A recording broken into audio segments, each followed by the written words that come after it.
beyond infuriating.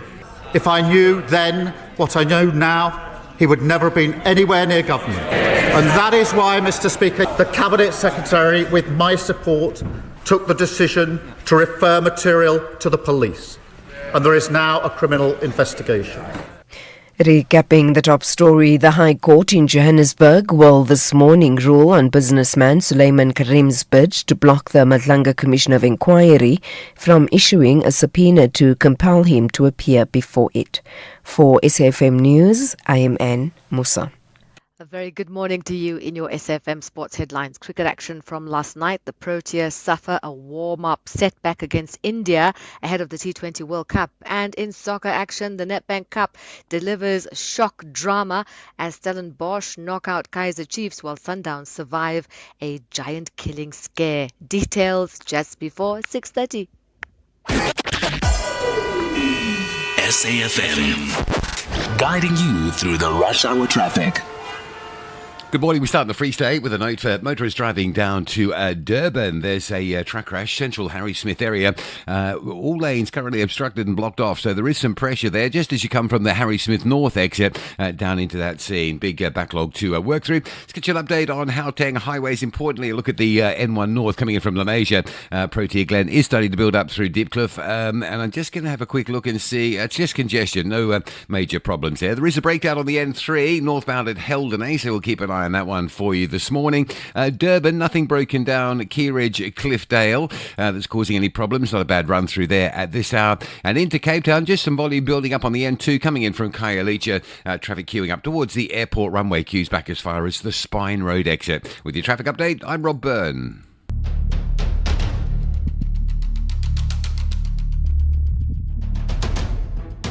The Morning Brief with Thulasizwe Simelane. Weekdays, Monday to Friday, 6 to 9 a.m. The Morning Brief with Thulasizwe Simelane. Weekdays, Monday to Friday, 6 to 9 a.m. 6 minutes after 6, today is Thursday, the 5th of February, 2026. The world you're waking up to this morning is significantly different from what it was when you went to bed last night. And that's because key news and current affairs, events and developments here at home, across the continent and around the world have continued to shape, carve and contour your world with each passing minute. That's our raison d'etre. That's our reason for existence. That's why we get here bright and early each weekday morning to fully brief you on those developments as you start your day. Good morning and welcome to the Thursday edition of the Morning Brief. I'm Thulasizwe Simelane. Among some of what we will tell you over the next 3 hours. Yes, the country's prisons are plagued with problems. That much I think we all accept. We had a conversation yesterday with the Commissioner for Correctional Services.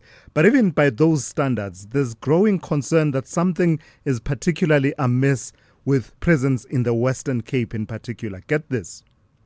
What was initially reported as an administrative blunder at Paulsmoor Remand Detention Facility has now been exposed as a deliberate escape enabled by impersonation and systemic operational failures. What am I talking about? The Department of Correctional Services confirming that the September 2025 release of inmate Tembaletu Inganati Daba from Paulsmoor was not an error, but a calculated escape facilitated by impersonation, inadequate identity verification, and poor oversight. Daba posed as another inmate due to appear in court, misrepresented himself before a magistrate, and was released on a warning on the basis that, the magistrate believed he was the person he was claiming to be, but he wasn't. The escape was only detected during a routine roll call, and Daba was rearrested 12 days later, so had 12 days of freedom, really, that he was not entitled to. So alongside this incident, there's also been quite a number of other incidents, including a series of violent and fatal events across Western Cape correctional centers across over the past year. And that has prompted calls for sweeping accountability measures. You will have heard, for instance, the call for a commission of inquiry to look into what's going on, in particular in the Western Cape, over and above all of the problems that our prison system faces. As if those problems were not enough, it seems that the particular manifestation that is in the Western Cape. So what we will do is take that story forward and give you full analysis and perspective with Professor Nemala Devi Gopal, who is academic leader in the discipline of criminology and forensic studies at the University of KwaZulu-Natal. And that conversation will be coming up at about 7:10. Some of you of a certain age will remember the Jali Commission. Remember that? The Jali Commission of Inquiry that looked into the problems in the prisons. It would seem we are headed back there. We may be needing a Jali Part 2. I don't know. So while we've all been focused on the Madlanga Commission of Inquiry, the ad hoc committee in Parliament has also been grinding somewhere in the background, also looking into the same allegations made by KZN Police Commissioner Nhlanhla Mkhwanazi last year. So now they've agreed that they'll be seeking written responses from President Cyril Ramaphosa regarding the establishment, mandate and disbandment of the Political Killings Task Team. The move has sparked a level of debate over the accountability, fairness, and whether Parliament is setting a troubling precedent by not calling the President to testify in person and engaging with him and asking him questions. And the background for that is you will have heard a few of the witnesses, certainly the SAPS top brass who have appeared before the Madlanga Commission of Inquiry, for example. Some of them have suggested that the President was at some point looped into this. What did the President know about this disbandment? When did he know it? And was he comfortable with what he was told? Was he given the full picture? And was he comfortable with that picture that he was given? Are some of the questions that perhaps spring to mind. But they will not be summoning the President. They will not be inviting the President to come and appear in person. Instead, they'll be taking written submissions. All of this is happening against the narrative by some legal experts who are raising concerns that relying on written responses rather than oral testimony may undermine the integrity of the inquiry. There's no shortage of president of presidents appearing before commissions of inquiry. This very president has done that at the Zondo Commission of Inquiry. You had, of course, the president was said by the late former president Nelson Mandela.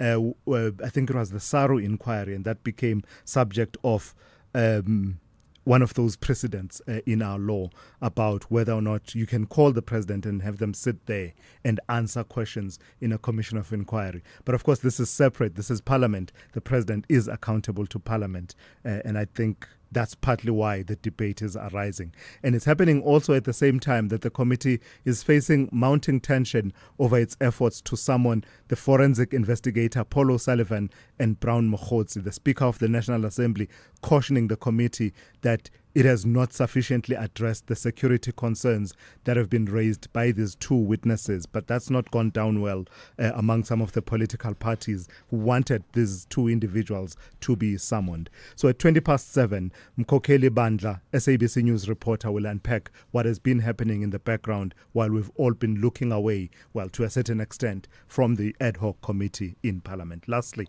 we'll tell you this story. At about 10 to 7 this morning, I'll be in conversation with Thembinkosi Mkhalipi, who is the DDG for Labour Policy and Industrial Relations at the Department of Employment and Labour. We'll be talking about the national minimum wage, which has now been raised by 5% from 28 Rand 79 cents to 30 Rand and 23 cents per hour, setting a new statutory floor for wages across the country. Farm workers and domestic workers will remain aligned with the national minimum wage, and we're told that this reflects continued efforts to standardize pay across vulnerable sectors. So those are some of the milestones that we will encounter on our journey together over the next 3 hours. But the formidable Morning Brief team is ready, willing, and able to serve up your updates throughout the morning. We have Ann Musa with your half-hourly news updates. She's standing by at the news desk. Zai Khan is watching all things sport for you, reporting across all the 3 hours. Rob Byrne watching the country's highways and byways and reporting on traffic flows every 20 minutes or so. Melissa Puta with the Morning Brief in brief, and that is coming up in the next few minutes. And Dauleng Lechela will give you your business and economic updates every hour, and Sipho Mantula with the Africa update at about 20 to 7 this morning.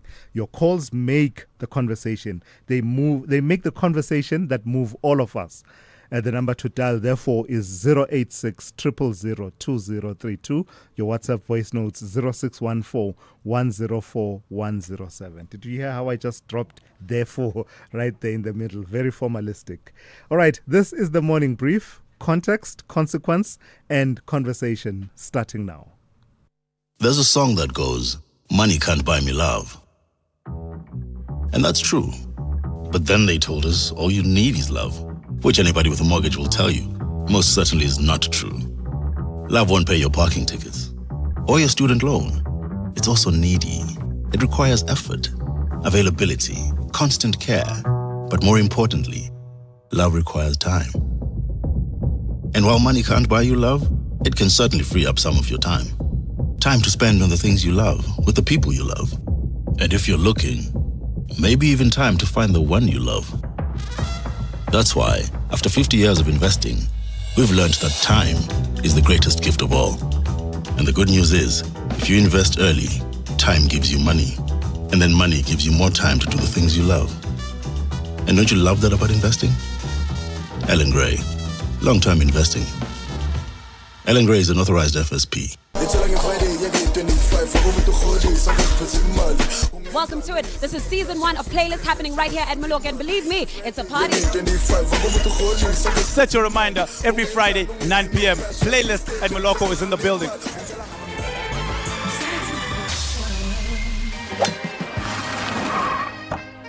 Sorry I'm late, Sevi. Had to fetch my lucky putter. No worries, let's go. We're teeing off in an hour. Great. We're taking your car. Can't. It's already taken. What do you mean taken? It was right here when I left a few minutes ago. I sold it to WeBuyCars and made a whole lot of green.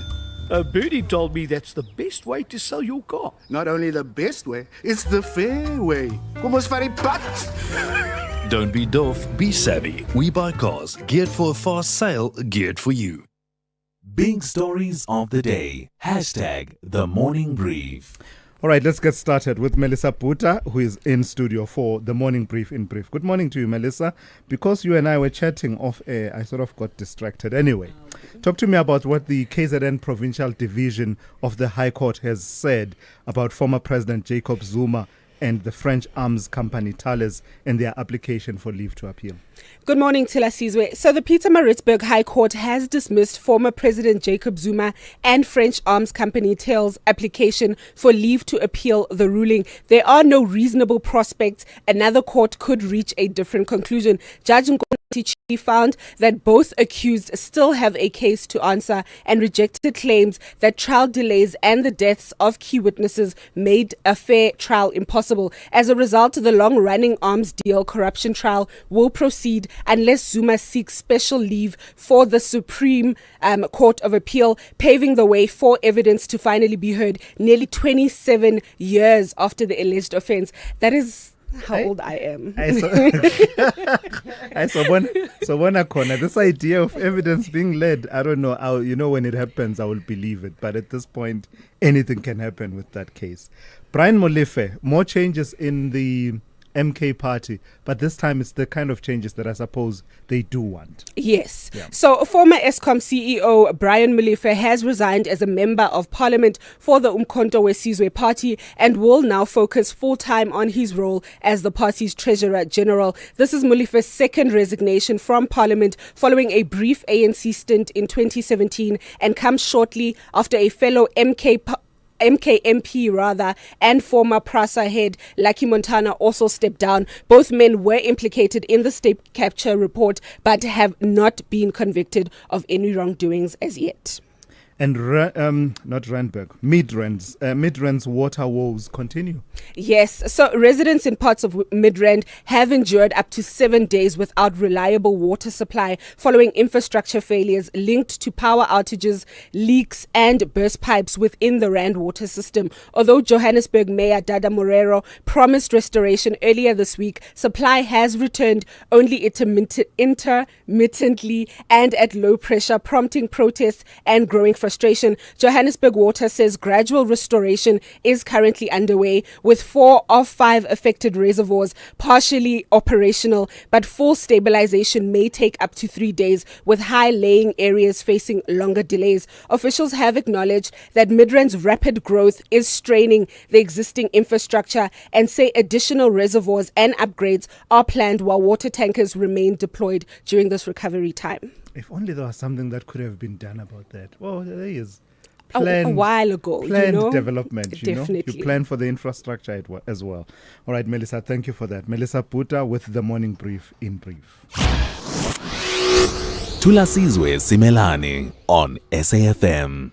All right, on the weather front, we have one impact-based warning that has come through from the Weather Service. It is a yellow level 2 warning, and it is in place over the extreme southeast of the Northern Cape, southwestern parts of the Free State, southeastern parts of the Western Cape, and parts of the Eastern Cape and southern parts of KwaZulu-Natal. That yellow level 2 warning is for severe thunderstorms with heavy downpours, damaging winds, excessive lightning and hail, leading to localized flooding of susceptible roads, low-lying areas and bridges, and damage to infrastructure and settlements.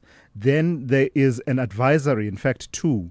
The first one, hot and humid weather, will result in very uncomfortable conditions in places along the coast and adjacent interior of the Eastern Cape, as well as over the eastern parts of KwaZulu-Natal, where the conditions will persist until Friday.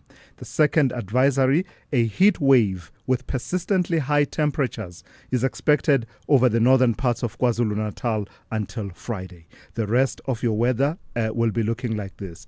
In Gauteng, Pretoria, Johannesburg, and Vereeniging will be partly cloudy, with Pretoria starting at 17 and ending at 32. Johannesburg 15 to 30, Vereeniging 17 to 31. Mbombela will have morning fog patches, otherwise partly cloudy, 17 to 30. Polokwane partly cloudy, 16 to 29. Mahikeng will be fine, becoming partly cloudy in the afternoon, 17 to 34. Bloemfontein will be partly cloudy and windy, with scattered showers and thunder showers, 19 to 35.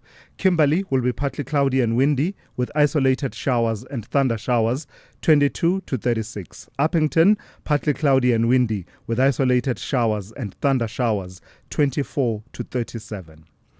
Cape Town will be partly cloudy, with a chance of morning showers around the peninsula, with a temperatures ranging from 21 to 29. George, cloudy with scattered showers and thunder showers, 20 to 28. Gqeberha, cloudy with scattered showers and thunder showers, 23 to 29. East London, Gumbo City, pretty soon, partly cloudy with scattered showers and thunder showers, 23 to 31. Durban, partly cloudy with isolated showers and thunder showers, 24 to 32. Richards Bay will be partly cloudy, 20 to 36. And finally, Pietermaritzburg will have morning fog, otherwise partly cloudy with isolated afternoon showers and thunder showers, with a minimum of 17 and a maximum of 36. Worldview Update, bringing you closer to international or global news. 22 minutes after 6. One of the world's most pristine marine sanctuaries is set for a dramatic shift, with parts of the Chagos Islands Marine Reserve to be opened to fishing for the first time in 16 years. Under a UK deal to hand over sovereignty of the Chagos Islands back to Mauritius, non-commercial fishing would be allowed across most of the protected zone, a move supporters say is essential for the return and cultural survival of the displaced Chagosian people. The change comes just weeks after Britain formally agreed to the handover, reigniting long-running debates about sovereignty, conservation, and the future of the strategically vital UK-US military base on Diego Garcia, which is on Chagos Islands. These debates have spilled onto the global stage, with Donald Trump, the US president, branding the deal to hand over that sovereignty to Mauritius as an act of quote-unquote total weakness, even as London insists both conservation protections and the base's operations will be safeguarded. Let's speak to Timothy Walker, Maritime Project project leader and senior researcher at the Institute for Security Studies. Good morning to you, and thank you for your time, Timothy. So there's the geopolitical and political issues around the sovereignty, as well as the security issues around the military bases of the UK and the US. But now we're focusing squarely on conservation. Why is it significant that fishing of a certain scale will be allowed for the first time in over 16 years? Good morning, Thulasizwe. Good morning to everyone listening, and thank you for having me on the show. It's really important. There's been a US UK base on the largest islands in the Chagos since the 1970s, and that for a big reason, as well as the really unfortunate and really terrible story of the forced removal of 3,000 local inhabitants from their homes to make way for the base on this and other islands, meant that there was no human activity there on the scale we see off our coastlines or in our seas for a long time. So a lot of species had the chance to recover. They had a safe refuge. And the military base wasn't necessarily set up for fishing. It's been one of the most strategic US bases around the world at least since 9/11. It's like an unsinkable aircraft carrier. So you've got this smack right bang in the middle of the Indian Ocean, not just one of the most important US military bases or something which it was also on what the UK has been claiming is its own sovereign territory. But you've got a huge human rights violation, as well as now potentially one of the last remaining, but one of the hugest marine areas in the world, where you have the opportunity for life to thrive and provide support to other areas of the oceans as well. So there's conservation coming up against demands for social justice, all under the context or against the backdrop of concerns over the military, and now President Trump signaling that he doesn't think this is a very good idea, and really throwing a spanner in the works to it all. And in fact, he doesn't only not think it's a good idea, he thinks it's a stupid idea. Why is this strategic for the Chagos Islands? Why are they strategic for both the UK and the US, particularly that island of Diego Garcia?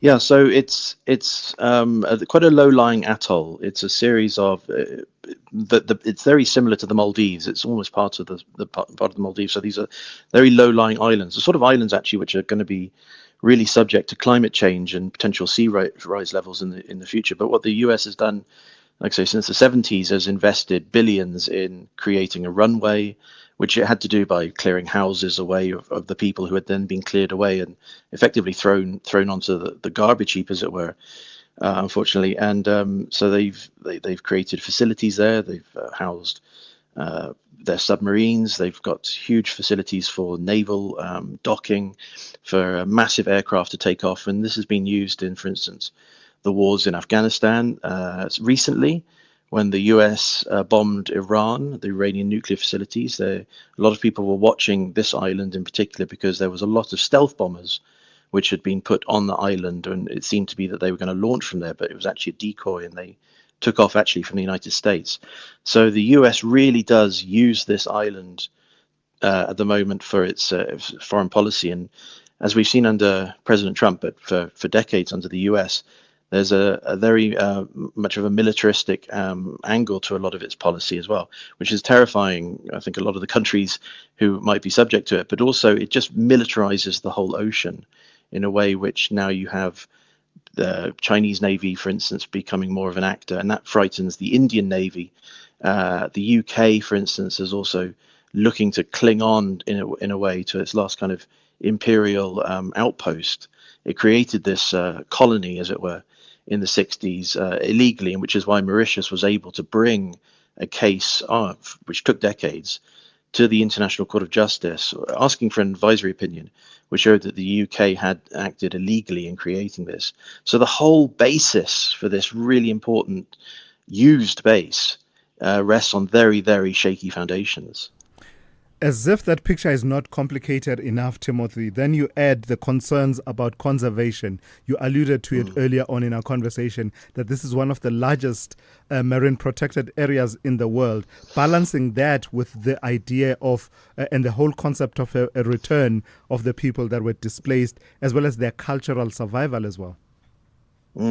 Yeah, so now that the UK is effectively, well, de facto no longer the sovereign, Mauritius will take over a lot of the governance of the resources in the area, fisheries, seabed resources and things like that. And it's a small state. It doesn't necessarily have the resources of the UK or US, but what it is pursuing actively is what's called a blue economy. It is leveraging its ocean resources to the advantage of its people and its economy, and seeing what resources can be sustainably, that's the blue aspect, sustainably developed to boost economic growth. To do that, though, in an area which is also a marine protected area, comes at a real controversy, because there is so much to protect, and inviting in potential fisheries vessels, industrial vessels even, into areas which have not, maybe illegally occasionally, but don't suffer from that, warrants lots of questions from people who are concerned with conservation, because, like I say, the Earth is running out of spaces where there is a pristine marine environment. But nevertheless, this is where the real dilemma comes in. There are, let's say, people who have for decades have been waiting either to return home or to be given some kind of ability to return home. They could also play a major role in the protection of the area as well. Mauritius needs to show that it's the new sovereign in town, as it were. So it wants to declare this area under its blue economy kind of policy, but also declare new protected areas as well. And that's something it's been very clear on. It does want to provide new protected areas. The big concern is very small state. It doesn't have the vessels to be able to patrol that area. So it needs to have partnerships, one with the UK and other countries, the other with the local population, which should return in the future. All right, Timothy, thank you very much for those insights. That's Timothy Walker, Maritime Project Leader and Senior Researcher at the Institute for Security Studies. And Musa on standby with the latest news headlines. Good morning. Thanks to us. In the headlines, the DA's Member of Parliament's ad hoc committee, Diane Kola-Barnard, is expected to appear before the committee as a witness today.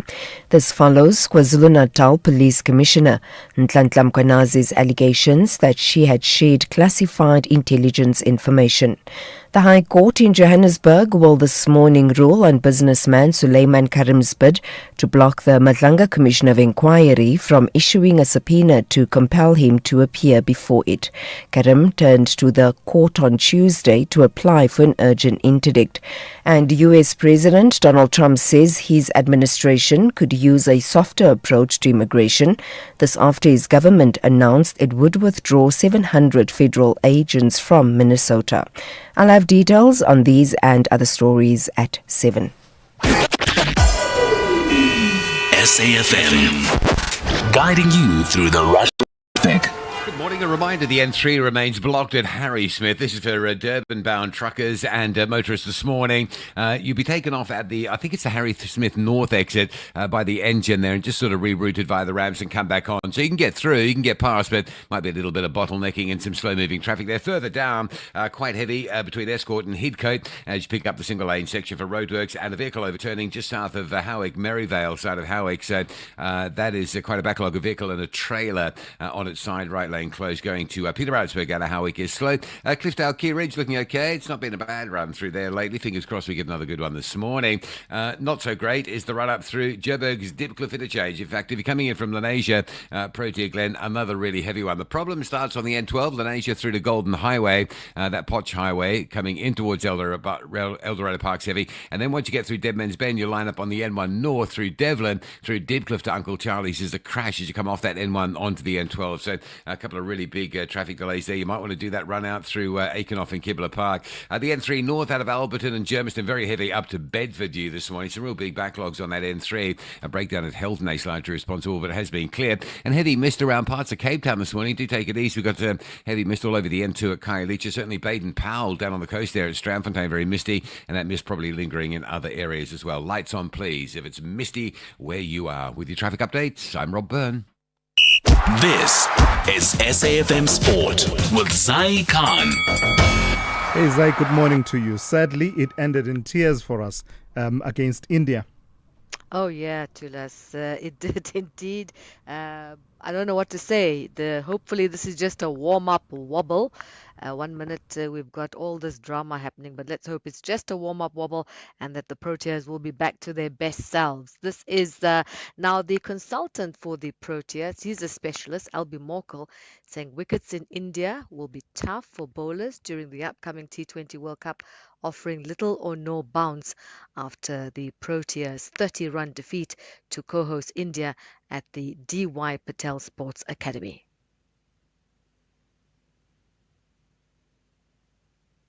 I think we saw tonight, and also the series South Africa played in India a couple of weeks ago and New Zealand now, that it's a brutal environment as a bowler to come out and do your thing. There's not a lot of bounce in the wickets. It's really true low bounce, skiddy with a lot of dew in the evening. So as a bowler, you've got your work cut out for you. We tried a few things tonight, which we were happy about. But I think it's back to the drawing board for us, Let's go to soccer action, and Stellenbosch FC coach Gavin Hunt praising new signing Wonderboy Makubu for his role in their 2-1 win over Kaizer Chiefs last night, which secured a place in the Nedbank Cup last 16. For me, man of the match, Wonderboy Makubu. I thought he was outstanding. That's a proper striker leading the line, and what he did. And then he could have scored at the end, which he didn't. But I thought good performances. A lot of players are not match fit. A lot of players. The ones that come in, which is, we have to try and get them fit, like tonight and then Sunday and in Congo. And then obviously next week, Tanzania.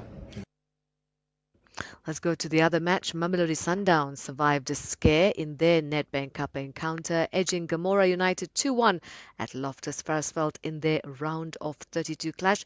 They now advance to the round of 16 with their next opponent to be decided in the upcoming draw. Elsewhere, Manchester City booked their place in the Carabao Cup final with a 5-1 aggregate victory over the holders Newcastle, setting up a showdown with Arsenal. Onto rugby, the Sharks have confirmed the signing of versatile Lions playmaker Gianni Lombard on a 3-year deal that will keep him in Durban until 2019. Lombard offers cover at fullback, centre and fly half and is regarded as a reliable goal kicker. And finally, the countdown to the 2026 Winter Olympics continues to gain momentum after the Olympic flame arrived in Monza during stage 59 of the Milano Cortina torch relay. It drew global attention with the entertainment icon Snoop Dogg joining the Italian Olympic champions as torchbearers, helping celebrate sport and unity across the region. And that's your sport. We'll be back united top of the hour with more. I'm Zai Khan. The business update on SAFM. Let's say good morning to Ndauling for the first update of the morning. Ndauling, let's start in matters AI, all things AI and that market. Tell me about Alphabet's push into AI, and you're saying that it's starting to pay off. Morning, Tulas, and this has eased investors' concerns about whether big tech can justify the massive cost of AI investment. Now, the owner of Google beat market expectations in the latest quarter, with revenue rising 18% to nearly $114 billion and earnings jumping 31%. Operating margins held firm, pointing to disciplined cost control even as spending ramps up. Crucially, fears that AI could undermine Google's core search business have not materialized. Search revenue climbed 17%, while overall advertising sales rose 14%. Now, the standout performer was Google Cloud, where revenue surged 48% as demand for AI services accelerated, outpacing growth at rival platforms. Margins in the meantime also improved, signaling stronger profitability. Now, Alphabet says demand for its AI tools is now exceeding supply, prompting plans to almost double capital spending this year as it races to scale its cloud and AI infrastructure. In the pharmaceutical sector, mixed fortunes for both Eli Lilly and Novo Nordisk. The obesity drug boom is starting to separate the winners from the rest, Tulas. While price cuts in the US are weighing on the sector, Eli Lilly and Novo Nordisk are heading in very different directions. Eli is projecting another year of strong growth, forecasting 2026 revenue of up to $83 billion, comfortably ahead of expectations. Demand for its obesity and diabetes drugs, Zepbound and Mounjaro, continues to accelerate, and the company believes higher volumes will offset those lower prices. Novo Nordisk, in the meantime, is bracing for a pullback. The company expects sales and profits to decline this year as U.S. pricing pressures intensifies and patent protections lapse in several markets. The contrast reflects Lilly's growing dominance in obesity treatments, supported by more effective therapies, expanding market share, and longer patent life. Now, investors are watching the next battleground, which is weight loss pills, where both companies hope oral drugs will unlock millions of new patients worldwide. Lastly, Dowling, recap how we closed yesterday and how we are starting the day in the markets today. So another day of mixed trade stateside, with private sector jobs reports surprising to the downside, while investors are still very wary that rapidly advancing AI capabilities offered by companies like Anthropic are going to weigh on companies, software companies in particular, and that really hitting the tech sector over the past few days. The Nasdaq on that front really the one leading those losses down over 1% overnight. Now, some stocks back home also affected by that tech rout. Prosus and Naspers in the red, as we saw one of its biggest investments, Tencent, weighed down by those sector-specific dynamics. And this saw the industrial decline, the industrial index that is decline 1%. But the all share managed to close in the green, up 0.25%.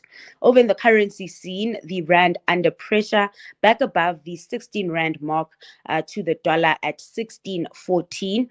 In other currencies, the rand sitting at 22 to the pound and 19.03 to the euro. So we are seeing broad-based losses in currencies this morning.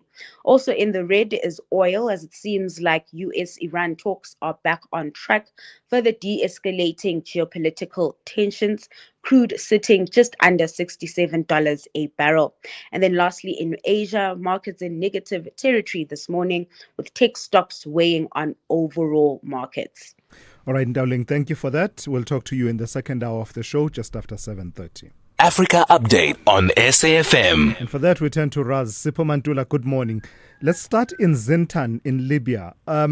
Also, all eyes now on Zintan and this investigation into the killing of Saif al-Islam Gaddafi. Refreshing morning, Tulas and Jumbo Africa to the listeners. Indeed, Tulas, the Public Prosecutor's Office has dispatched the forensic experts to go and investigate what they'll call it was an assassination by a four-man commando who stormed the house in Zintan of the son of brother leader Muammar Gaddafi. Others are saying, Tulas, this killing of Saif marks the end of one of the three camps vying for power in Libya.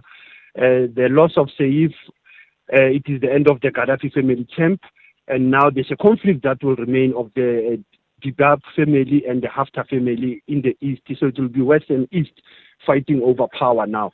It is not yet confirmed to us when he will be buried, but autopsy has been done, and there are possibilities that he will be buried in Bani Walida in the south of the capital of Tripoli. With the storm of the election in Uganda having settled, Yoweri Museveni steps boldly back into the fold as far as leadership on the continent and regional dynamics are concerned. Yeah, he's hosted this panel of facilitators on the DRC peace process. Absolutely, Tulas. We are calling it the force multiplier of the mediators coming from both AU and the SADC. Yoweri Museveni at the State House this week met with a panel led by the President of Togo, Kansibe, as well as Obasanjo, Uhuru Kenyatta, Sahle Workezwe, the former president of Ethiopia, Mokgweetsi Masisi from Botswana, Catherine Samba Panza of Central African Republic. Museveni trying to say the conflict of DRC dates back. It needs to be understood in a sense that Uganda is currently hosting 500,000 Congolese refugees. And also that at some point in the 60s, there was this breakup of Congo. They wanted to have Katanga fishing, but for now, there's nothing that is showing that Congo will be divided with this conflict, and he's calling for a sustained dialogue. So this meeting was very important to us, despite, like I said, you have your Doha process, you have your Washington process that has overtaken this, but it seems that the panel of mediators went there to tap into the wisdom of Museveni's understanding of the DRC and of the Great Lakes. And I saw a video, Sipho, of the presidents of Botswana. I can't remember who the other president was in the middle, but also the president of Zimbabwe being asked about the situation in Venezuela. And the answer given by the Zimbabwean president was, it got a lot of people debating. Tell me about this summit. What is the summit and what is being discussed, other than the video that we saw? This is a very important summit ending tomorrow. It is calling on global leaders, scientists, 150 delegates who are trying to identify what are the innovation solutions to future challenges and empowering the young people. Now, as you said, the president of Botswana, Sierra Leone, and Zimbabwe, they were part of this summit that has happened since Tuesday, ending tomorrow. Botswana, as you said, they are mostly on the issues of beneficiation of the youth and also how they are dealing with corruption. And the one from Sierra Leone emphasizing on the issue of innovation for the young people, that for him as a president at the age of 31, he was already an innovator. As we talk about Dambudzo, Emerson Mnangagwa, he says states remain sovereign and they are free to choose their allies. Probably that is the question that has raised the issue, as you said, of Latin America and Africa's position on the crisis that we are seeing from the U.S. versus Latin America. But this Dubai meeting is all about the young people and shaping the future for the young people using innovation as well as new thinking tools, like I said, governance, economy and cultural issues. And as you have said, geopolitics, they are also creeping in. Yeah, I think his answer included, because I didn't see the whole clip, but it started by saying, when he was asked about Venezuela, he said, Venezuela is very far from Zimbabwe.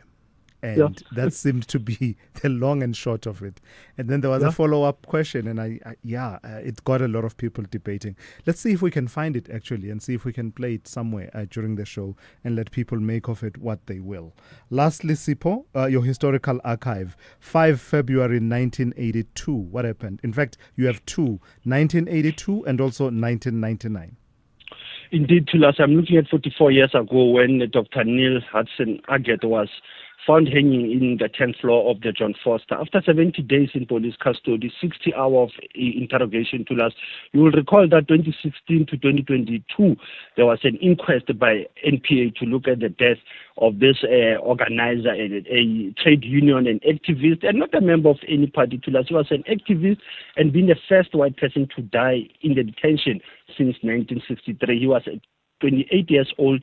He was forced to get into a 60-hour interrogation to last minute, 8th of January to the 31st. That break Neil Aggett, and that came out during the inquest. And this tactic, it's still happening to us. Activists, freedom fighters all over, they go through this interrogation, and I think post-apartheid, we need to move away from that. And if it is still happening somewhere, it's a pity. Time it is running out to us, and only time will tell for the evil to be exposed and crushed. The second one is the last day when Nelson Mandela was giving his message of hope in the parliament 27 years ago, delivering his last message. And I think this message was very important to us, calling South Africans to build the country of our dreams, saying that the long walk is not yet over. The price of a better life has yet to be won. Very important to us, if you recall that speech of Nelson Mandela that he gave during that time. And finally, he said, when he was talking about the euphoria of 1994 ending apartheid, that it is still coming again with continued racial divisions, high crime and poverty. And he emphasized that this must come to an end. For indeed, those who thrive on hatred destroy their own capacity to make a positive contribution. Close quote, that was the late founding president Thulasizwe Mandela on this day, Thulas. And you'll recall, Thulas, there's a sauna soon, next week Thursday, on the 12th. That's where we will also, probably, the president might recall all those moments of the founding president when he gave his last address to the parliament on the 5th of February 1999. Asante sana Thulas, as we are still leading the True Conversation SFM observing the Black History Month. Sipho, thank you for that. That's Sipho Mantula with your Africa Update edition for today. When choosing a medical aid, look carefully at the benefits. Like the benefit of cover that does more than just pay a claim. It pays you for living healthier. With the Personal Health Fund from Discovery Health Medical Scheme. The benefit of checkups, dental visits and healthy choices, earning you up to 20,000 Rand on top of your medical savings account for day-to-day healthcare. Just another benefit that makes Discovery Health Medical Scheme for your health like no other. Speak to your financial advisor or visit discovery.co.za to get a quote. Discovery Health Medical Scheme is a registered medical scheme. SAFM, guiding you through the rush hour traffic. Heavy coming into Pretoria on the Mopani Highway this morning, backing up from Brits Road all the way down round the bend down to Esgium Perflelly Drive for some TMPD company there. Means the Brits Road is very heavily backed up, just trying to get in to the mighty Mopani Highway. Same sort of deal on the R55. If you're leaving Laudium going south, expect to queue heavily down towards Vreda Road this morning. Really big backlogs there. In from Protea Glen, another busy morning. The N12 backing up from Lenasia all the way through towards about the Golden Highway exit at Eldos. If you're around Lenasia, you might want to exit down through Aikenoff and Kibler Park, although enough traffic's doing that to cause a sort of secondary delay on that extension of Nirvana Drive towards the RD2. N1 North through Dibcliff down to Uncle Charlie's busy. N3 fairly slow this morning. Queues from the N12 Alberton all the way through to Bedfordview and on to Galilee's interchange. Three major problems heading through from Harrismith, coming over the Free State to Durban. A truck crash blocking the N3 at the Harrismith North exit. You'll just be diverted via the ramps there. Quite heavy as you pick up the roadworks just south of Escort, and then a vehicle overturning just south of Howick by Maryvale, causing some delays there if you're on your way down to Pietermaritzburg. Cape Town, quite misty this morning in pockets, particularly the N2 through Khayelitsha. Baden Powell getting a lot of comments about how thick the mist is there as well, so drive carefully. And a crash on the N2 inbound at Lisbik Parkway. It means the N2's heavy this morning from the airport, and behind that, unfortunately, big queues are routing up the M5 to link into that N2. The M5 starts around sort of Parkwood, Southfield this morning, a lot heavier than normal. Rob Byrne, SAFM Traffic. Abafana Westende want this to be a happy weekend for their fans. But Mswenko boys want to brag with a win on their way back to Northwest Province. This is the Nedbank Cup Lost 32. More than a number. Catch Golden Arrows versus Orbit College this Saturday, 7 February at 5:30 p.m. Live on SABC Plus and SABC One. Then on SABC radio stations at 6 p.m. Proudly brought to you by SABC Sport. For the love of the game. Imagine if you could save time like you save money. A second here, a minute there. Type a little faster, walk a little faster. Or you could stop scrolling on the internet. Just think of all the hours you'll save. Now what if you could take all that time and invest it? Watch it grow. Until eventually, one day, you'd have so much time that you wouldn't know what to do with it all. But unfortunately, time doesn't work like that. It can't be stored or banked. And unlike money, you can't make it back. That's why after 50 years of investing, we've learned that time is the greatest gift of all. And the good news is, if you invest early, time gives you money. And then money gives you more time to do whatever you want to do, even if it is scrolling on the internet. Ellen Gray, long-term investing. Ellen Gray is an authorized FSP. All week long, we are saying yes to a first for Africa. For the first time in its 60-year history, the Montreux Jazz Festival is coming to African soil, and it's happening in Franschhoek. Say yes to the first artist reveal on the Archers stage, featuring Salif Keita, Mandisi Jantjies, Billy Munama's Guitar Convergence, and the Cassavan Ama Big Band Experience. And say yes to the Jazz Village with intimate performances by Madala Gunene with Sibusile Xaba and Kwanti Le with Herbie Tswayedi, Andile Yanana, Ayanda Sigate, and Sisonke Konti. This is just the beginning, and many more acts are to come. Tickets for the Archers are on sale now at ticketmaster.co.za. Montreux Jazz Festival Franschhoek, presented by Nedbank. Say yes. You are listening to the Morning Brief with Thulasizwe Simelane. All right, so let's turn to news that hits your pocket, perhaps in a positive way, depending on whether you qualify for this. The country's national minimum wage will increase from the 1st of March, rising from an hourly rate of 30 rand. Okay, let me go back to this. So it will rise on the 1st of March to an hourly rate of 30 rand and 23 cents, and that is a 5% increase from the previous year's 28 rand and 79 cents. Farm workers and domestic workers will remain aligned with the national minimum wage, reflecting continued efforts, we are told, to standardize pay across vulnerable sectors. The adjustment applies across most sectors and aims to improve baseline earnings for low-income workers while still allowing, we are told, for sector-specific variations and limited exemptions when necessary. So what does it all mean? I'm joined by Thembinkosi Mkhaliphi, the Deputy Director General for Labour Policy and Industrial Relations at the Department of Employment and Labour. Good morning to you, and thank you for your time. So a 5% increase in the national minimum wage. What informed this determination, and what difference and impact are you hoping it will make? This is a decision taken by Labour, business and community at the Commission after looking at the inflation rate and also following the law. The law requires that the Commission should make sure that the minimum wage is not eroded by inflation. And if you look at the inflation as at the end of November last year, it was around about 3.6%. And this is more than that to compensate for the high inflation rate at this level of the people that are on the minimum wage. Do considerations such as how it stacks up, I hear the inflation rate, but how it stacks up against such measures as the food poverty line, as well as the affordability index, such as the food basket, which, if I'm not mistaken, in January this year, for example, stood at 5,401 rand, as measured by the Pietermaritzburg Economic Justice and Dignity Group.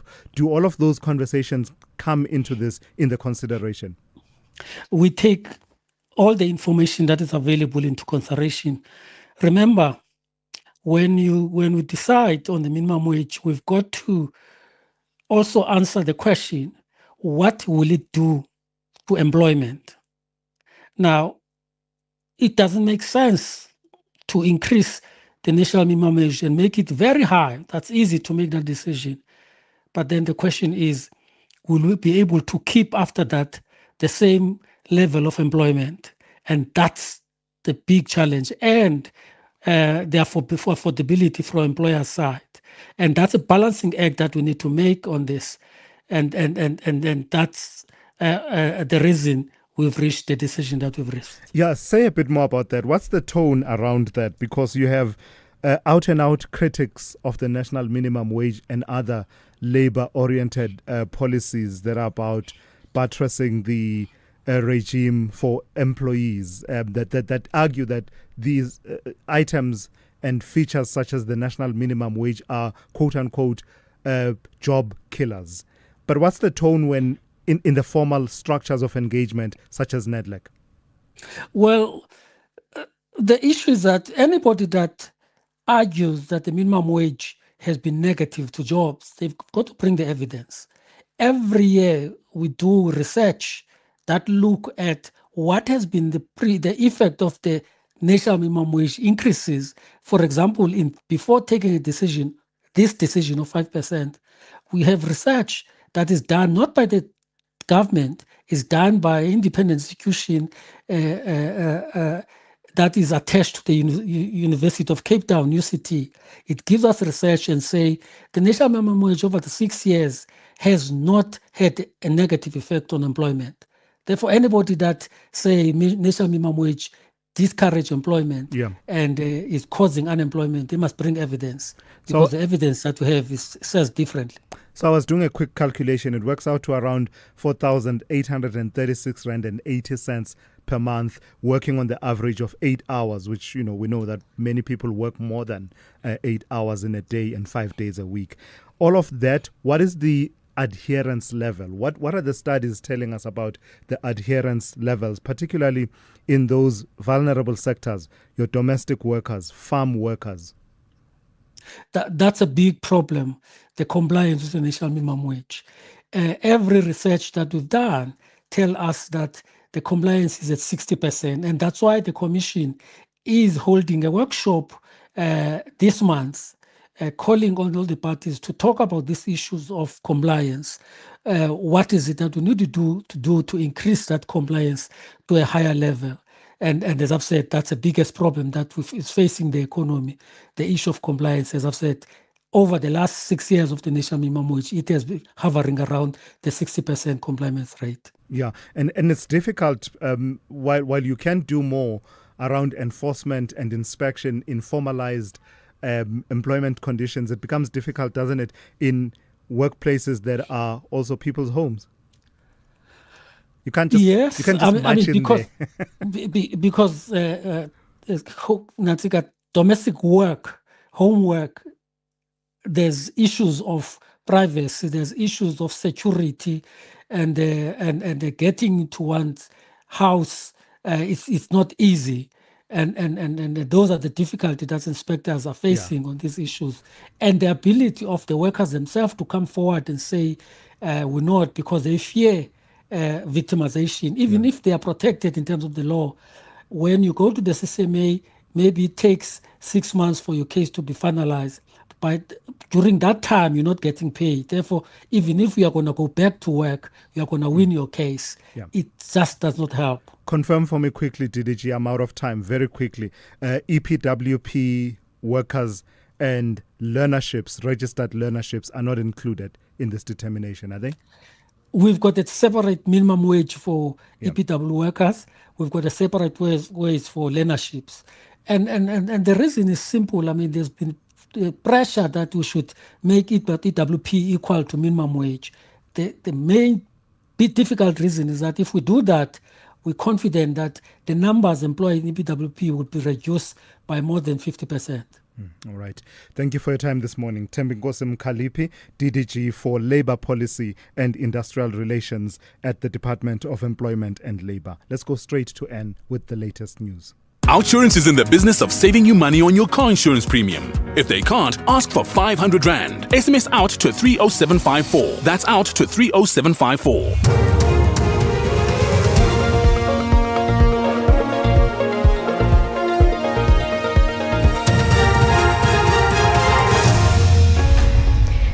Thanks to us. In our top stories, DA MP to appear before the ad hoc committee and Trump's tone change on immigration.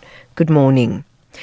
DA member of Parliament's ad hoc committee, Diane Kola-Barnard, is expected to appear before the committee as a witness today. This follows KwaZulu-Natal Police Commissioner Nhlanhla Mkhwanazi's allegation that she had shared classified intelligence information.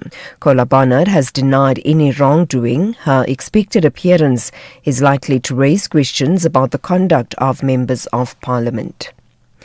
Meanwhile, former State Security Agency official Xolile Mashukuka says he's disappointed that Parliament's ad hoc committee has blocked him from testifying. The committee is investigating allegations of criminal infiltration, corruption and political interference in the justice system. It asked Mashukuka to apply for certification or security clearance from the agency, as his evidence could involve intelligence-related matters. However, he insists his testimony has nothing to do with classified information. I do not know if the State Security Agency will respond positively to my application, but I'm going to make it. The High Court in Johannesburg will this morning rule on businessman Suleiman Karim's bid to block the Matlanga Commission of Inquiry from issuing a subpoena to compel him to appear before it. Karim turned to the court on Tuesday to apply for an urgent interdict. If Karim's bid fails, he will have to appear before the commission in Pretoria tomorrow. Karim is accused of having dealings with alleged criminal cartel kingpin Thulasizwe Cat Matlala. The new mayor of the Alfred Nzo District Municipality in the Eastern Cape says delivering water to residents is priority under her administration. Tsileng Subutongo has taken over from Vukile Mhlelembana, who resigned last year. The municipality has a 1.6 billion rand budget. Subutongo says rural communities still have no access to clean water.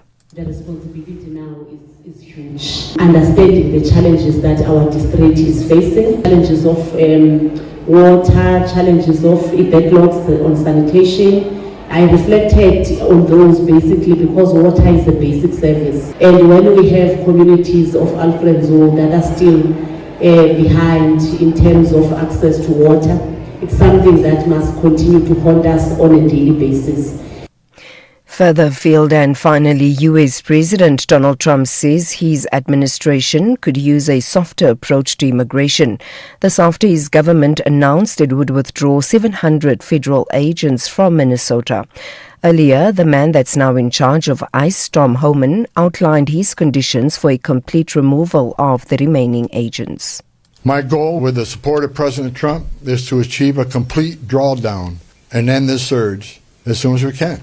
But that is largely contingent upon the end of the illegal and threatening activities against ICE and its federal partners that we're seeing in the community.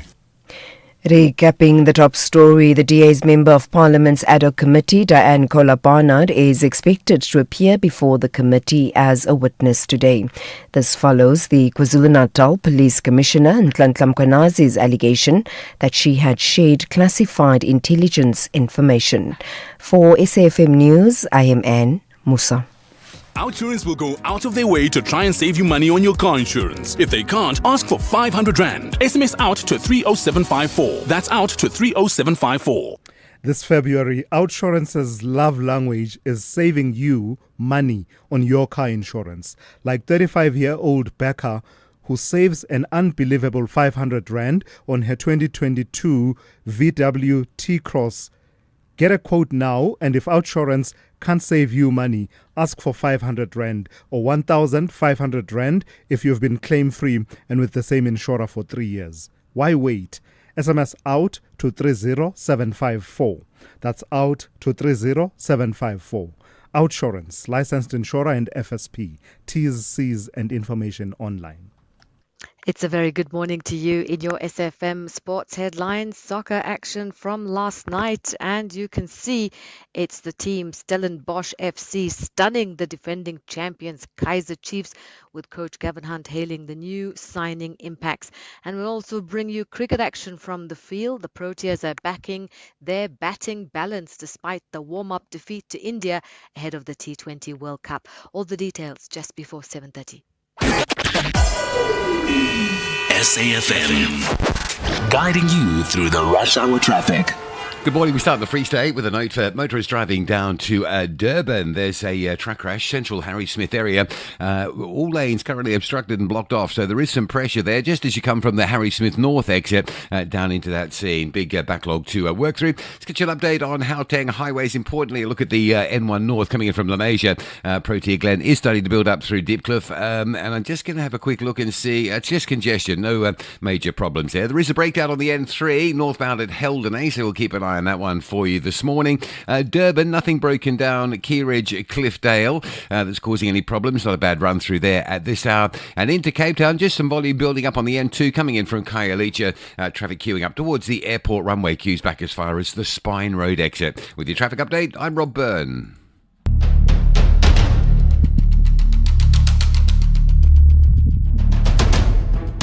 The Morning Brief with Thulasizwe Simelane. Weekdays, Monday to Friday, 6 to 9 a.m.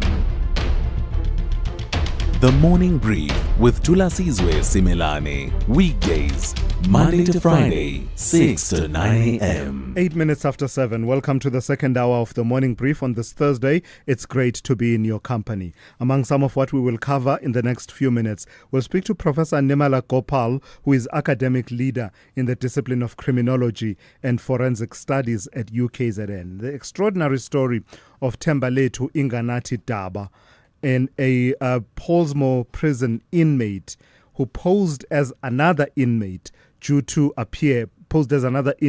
who was due to appear in court, misrepresented himself, so went all the way to the magistrate's court and misrepresented himself to the magistrate, and based on that was released on a warning, that way escaping from Pollsmoor.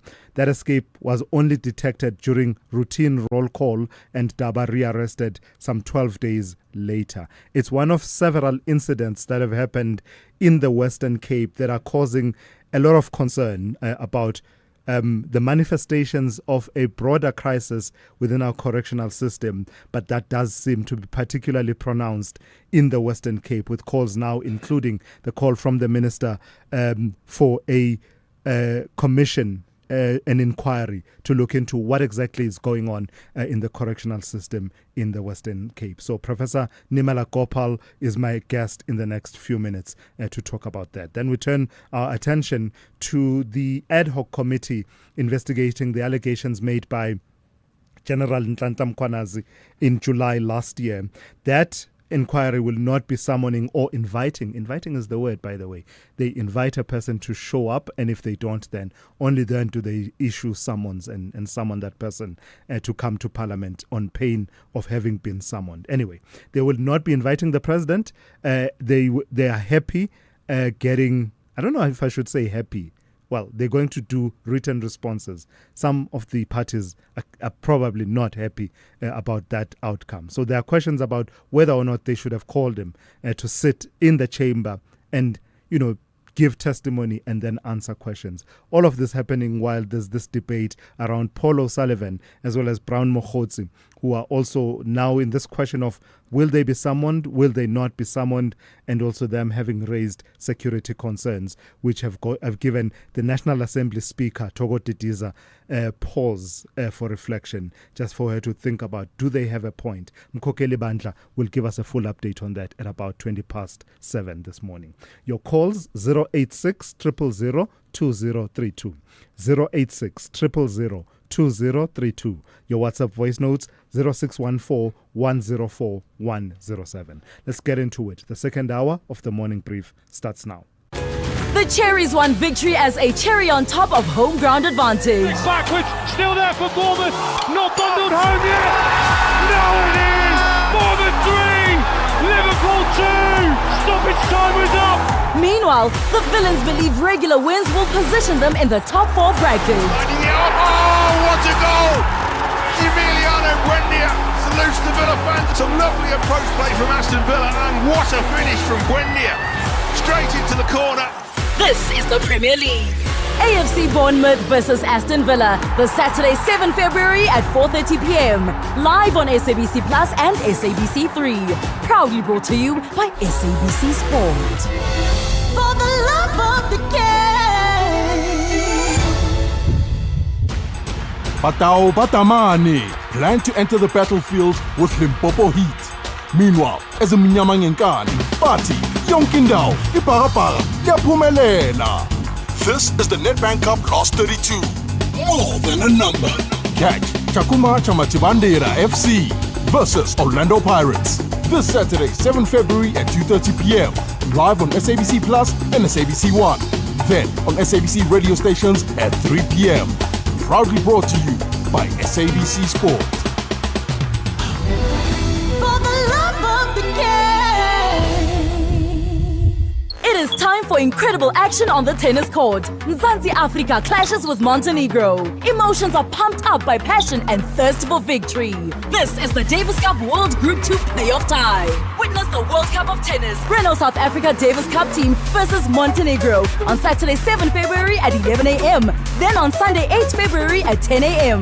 Live on SABC Plus, SABC 3 and SABC Sport on DTT Channel 4. Proudly brought to you by SABC Sport. For the love of the game. Patao Batamani plan to enter the battlefield with Limpopo Heat. Meanwhile, as a Mnyamangenkani, Party, Yonkindao, Iparapara, Yaphumelela. This is the Nedbank Cup Last 32. More than a number. Catch Chakuma Chamatibandera FC versus Orlando Pirates this Saturday, 7 February at 2:30 p.m. Live on SABC Plus and SABC 1. Then on SABC radio stations at 3 p.m. Proudly brought to you by SABC Sport. For the love of the game.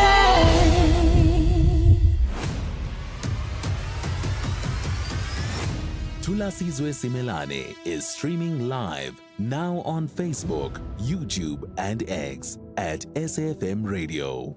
14 minutes after 7. What was initially reported as an administrative blunder at Pollsmoor Remand Detention Facility has now been exposed as a deliberate escape enabled by impersonation and systemic operational failures.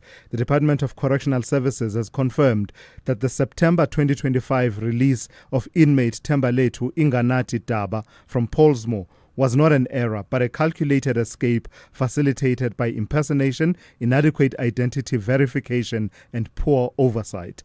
Daba posed as another inmate who was due to appear in court, misrepresented himself before a magistrate, and was released on a warning. The escape was only detected during a routine roll call, and Daba was rearrested 12 days later. Alongside this incident, a series of violent and fatal events across the Western Cape correctional centers in 2025 has prompted calls for sweeping accountability measures, including an independent Commission of Inquiry. Let's speak to Professor Nimala Devi Gopal, academic leader in the discipline of criminology and forensic studies at UKZN. Good morning to you, Prof, and thank you for your time. Why should we be concerned? Should we be particularly concerned about what's happening in the Western Cape, the picture that's emerging about correctional centers in the Western Cape, over and above our concern about the broader system of correctional services in the country? Good morning, Thulasizwe. Always a pleasure to be on your show. Thulasizwe, I think we should be, because I think what's happening is that what we see in the Western Cape within the correctional services is probably far greater or more severe than what we see in the rest of the country. Of course, like you rightfully say, it is happening throughout the country, but I think the Western Cape is probably the worst of the 9 provinces. What are some of the factors that heighten the situation in the Western Cape? Generally, I mean, we are talking about a system that's under pressure. Overcrowding, we spoke about it yesterday with the National Commissioner, Makgoti Tobagale. Contraband flowing into that. The difficulties that prison officials have to control these booming populations. What are some of those factors, including perhaps the crime situation that is unique in the Western Cape, the unique manifestations of the crime situation? Yeah, so, as a criminologist, including the factors that you just mentioned, I think by and large, it's the entrenchment of gangsterism and gangs in the Western Cape. I think one definitely understands that, much of what is happening in the Western Cape is actually controlled by, gang cartels within the prison system. So I think that kind of reciprocal relationship unfortunately enables what happens outside of the prison, but also what happens within the prison. And I think then it begins to exacerbate whatever is occurring, the violence, the corruption, the contraband, the easy flow, the easy access between the community and within the the prison community itself. So I think it's quite complex, but I think largely influenced by gangsterism and corruption within the Western Cape province as a whole, but specifically within the prisons in the Western Cape. So let's talk a bit more about that, because that's the human element, isn't it? That when you have that mix, people that are able to corrupt officials, that always makes it even more difficult. Can this battle be won? Can these oversight systems, mechanisms be enhanced, as well as just overall the professionalism and responding to the systemic issues that you and I have been talking about? Now, undoubtedly, Thulasizwe, I was actually thinking about this not too long ago. You know, this is not rocket science. It's not something that is unsolvable. But I think what is very important, and maybe this is where we as South Africans tend to fail, we become territorial. Ministries are reluctant, and I'm not sure, even I will sometimes think they shy away from the idea of an integrated approach towards resolving these kinds of matters. I believe that there's enough resources within the country, but also nothing stops the correctional services from generating or reaching out to expertise outside of the country, bringing together an integrated team that's really focused, intentional, and dedicated to rooting out corruption and gangsterism within, let's speak about the prison as our unit of inquiry at this point in time, or in terms of rooting out the corruption and gangsterism within the prisons in the Western Cape. And I think naturally then that will spill over to other correctional services. But I think, really reaching out to those who have experience in how to root out this gangsterism, gangster activity and corruption. So just lastly, your thoughts on this idea of an independent inquiry that the Minister, Peter Groenewald, has now thrown his weight behind those calls. Would those get us anywhere? Because those of us of a certain age will remember the Jali Commission. Wasn't the Jali Commission meant to be that point of pivot where we were supposed to start turning this system around and start addressing all of these systemic issues? But years later, here we are once again. Yeah, absolutely. I also thought about the Jali Commission not too long ago. And I think the Jali Commission for its time and era might have yielded some positive results. However, I want to say that, with what the minister is doing in correctional services at the moment, there seems to be a pattern of success. So at this point in time, I would like to give the Commission of Inquiry a chance to prove that it can turn around whatever's happening within the system. So I think let's give it a chance. Let's hope that the terms of reference will be as targeted as we'd like it to be, with some positive results. But of course, most importantly is what we do with the recommendations and how rigorous that implementation strategy that we would want to see turning around what's happening in prisons. We'd like to see that as rigorous and robust as possible. All right, I've got to thank you for your time as always, as well as your insights. Professor Nimala Devi Gopal, who is academic leader in the discipline of criminology and forensic studies at UKZN.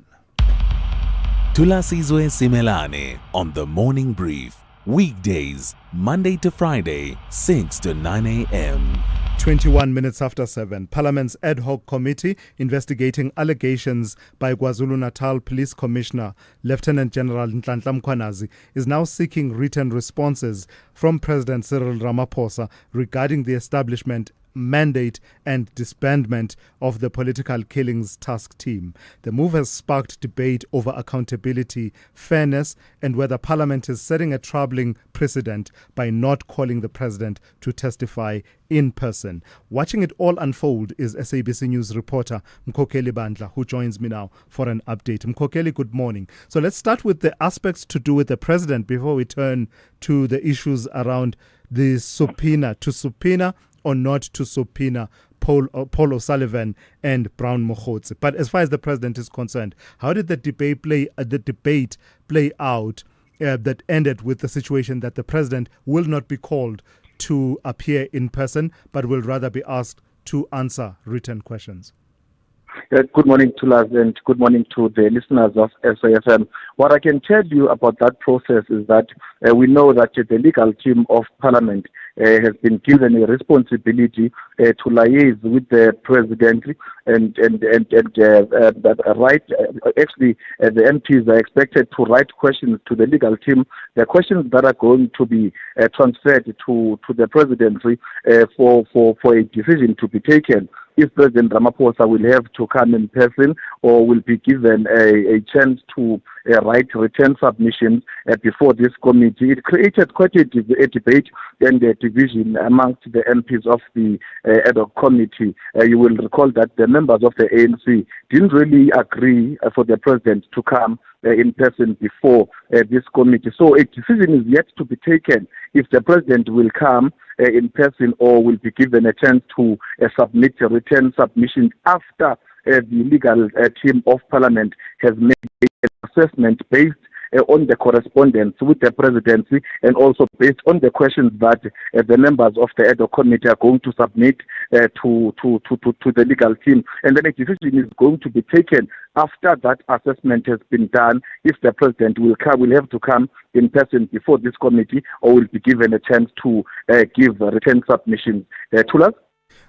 I think run that by us once again, Mkhokheli. I think it's important nuance. So it seems to be a two-stage approach, is it? That they will send him questions, written questions, he will answer, and then they will assess whether or not that warrants him being called to appear in person. Quite correct, Thulas.